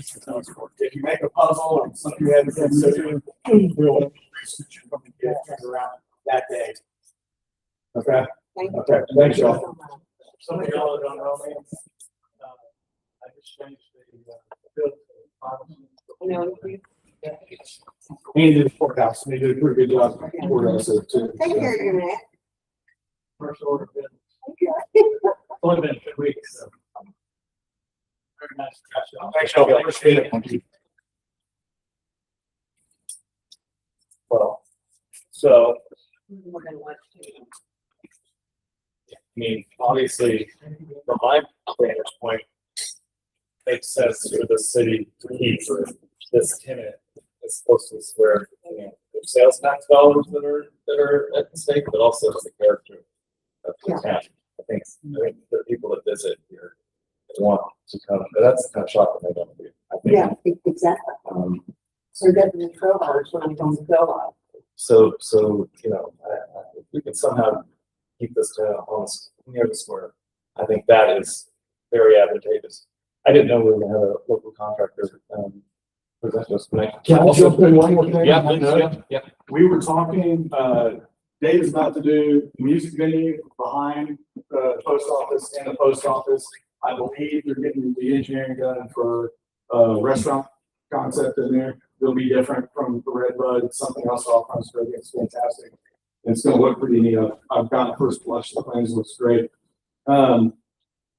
He's got a pretty good opportunity to talk to the breeders if we could get it through P&Z and to the city council to have a signpost on that corner, you know, where you can say, this is here. And, you know, the new home Cranberries Antiques is right up the road. I think you could probably talk to breeders and putting that sign. He's mentioned to them, and they were amenable to it. So that would be kind of neat to be able to say, we're right up the road, even when it's shut. Cranberries painted on that sign. Yeah. Well, that's also signage is one thing that we do not have budgeted. So that's worth mentioning. We don't have a signage budget. So that's. Okay, that's all I have. Thanks, y'all. Thank you. And, you know, obviously, it would be great to have local contractors working on the project. The question, this has just been sold as revenue neutral. Lauren's still suggesting that is possible, but it's a complex deal, right? Because we need, there'll be legal documents that will have to be signed between the city and this tenant. Correct. And And we still have to do a quick RFP, make sure that's. We will do that. I believe we will do no more. okay, That was it. so I guess I hate to spend money, but I also hate to think about doing the project without doing the parking lot. that's not where I thought it was gonna go. On park on grass all the time. Yeah, I know, but at the same time, I'm not necessarily sold on the idea of hey, parking. And pervious cover. Yeah, we like the first pervious cover in the state. Do you think parking needs to be addressed? I like the idea. I have to say that's one of the ones that I would really want. The stone on the facade of the building. Oh, absolutely. So, Have them break it down into each line, like we talked about. Okay. Yeah. But I'm looking right, as long as it's cost neutral. I think it's gonna be a good benefit to 10 years. Oh, absolutely. It's paid for. No concerns right now, maybe? Are we voting on it tonight or are we coming back? Let's say wait till he brings us a finalized breakdown bid. I mean, I wanna see what he has for wants, needs, because then once we get the wants versus need, then we can kind of pick and choose, and then that should give us a total. And all in. And a lot of that was laid out in the tie-in. So with that coming in and the council having the input on what we can get. look at that and ask questions. Well, then he's got a bunch of work on it too. Yeah. Break it all down. I just would like to see a break it down. We don't rush anything, but we want to rush this, right? Yes. You know? Yeah, Well, I'd be, you can vote to accept, Don't run to the building as soon as possible. So you tell me, you can vote to accept the proposal subject to submission of final details that would be included in a draft contract also. You can consider all of it at the same time. Which makes, right? Yeah. What do you want to move what we said? sure. So accept. What did you say? Accept the proposal responsive to the RFP, subject to submission of detailed financial workup, cost workup, and a proposed contract. Proposed contract between the leasing. No, between the builder and the city. Okay, what about that aspect of it? He's got to go out. You already gave him authority. You already gave him authority to go out right away on RFP for that. And get that done, bring that back at the same time. Yeah, you will. Yeah, if he works the timing right. He will. Okay, so I have a motion. Do I have a second? Motion and second. All those in favor? Any discussion? Any discussion? Moses? You got anything? Okay, all right, come on. All those in favor? That's it. That was a little bit over 15 minutes. Okay, consideration discussions had possible action to authorize the administrator to do an RFP for agricultural land lease of 47 acres at 289 Water's Edge. This is at the, for treatment plant. And that piece is going quickly. Yes, ma'am. Thank you, Mayor. So we have 45 acres at the wastewater plant that we currently have under lease. About 15 acres of that is being watered. And then the rest of it, I think, is cattle is on. That agreement is with a farmer who's done it for two 3-year terms with Buddy Gwynn that has now expired. There's another farmer that is wanting to bid on this. What's that? A ranch. A ranch. Yes, ma'am, ranch. whatever. But I think there may be a couple different people that are interested, so I think in being fair, bring us back to August. Yeah. I first thought we'll just hire this person, but I don't want to, be there. PFC, we may get, this one's for $500 a year, but the next guy might double that. I don't want to belabor it, but do we specify what crops they're able to grow that are gonna be best for taking our wastewater? The current coastal rancher uses Bermuda. Is that, I mean, is that something that, That's about all you. do we need to have that discussion with these potential folks? What crops they're proposing to grow on the property? Well, I know. They can't just type 2 effluent. Right. They use our type 2 effluent, which is part of the reason why we want to make sure that, I think we want to talk about how much of that property is water. I don't know if we give a thought. I don't know a thing about it, but does coastal absorb water better than Bermuda or vice versa? I don't know. Yes. Okay, well, tell me out here. No, it's been an established field for 20 years. It's gonna have to stay Bermuda. And then the idea of plowing up around those sprinkler heads, it ain't gonna happen. And then you got underground infrastructure, so So you're not concerned about it? Okay, all right, I'll shut up. You don't want to put Sudan in it. Okay, I'll shut up.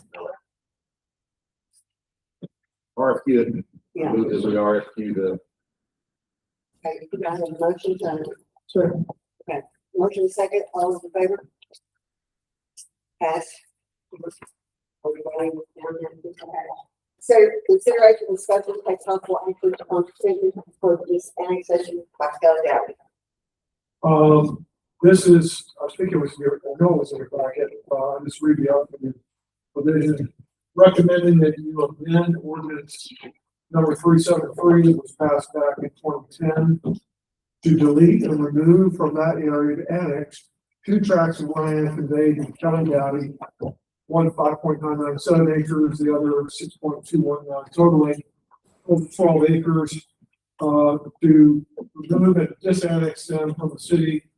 When you adopt this amended ordinance, those tracts will no longer be considered within the corporate limits.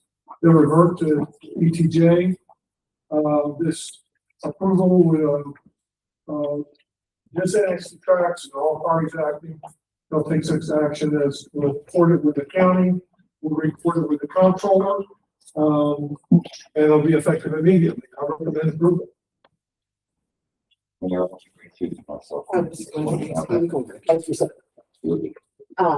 So I'll go ahead and motion that we approve the petition for de-annexation by Kelly Down. second it. I have a motion and a second. All those in favor? Discussion. Discussion? Anybody want to talk about it? No? Okay. All those in favor? One recuse, we have 4 in favor, 1 recusal. So that passes. And we are not, gonna have any executive session, so we are adjourned between 8:18.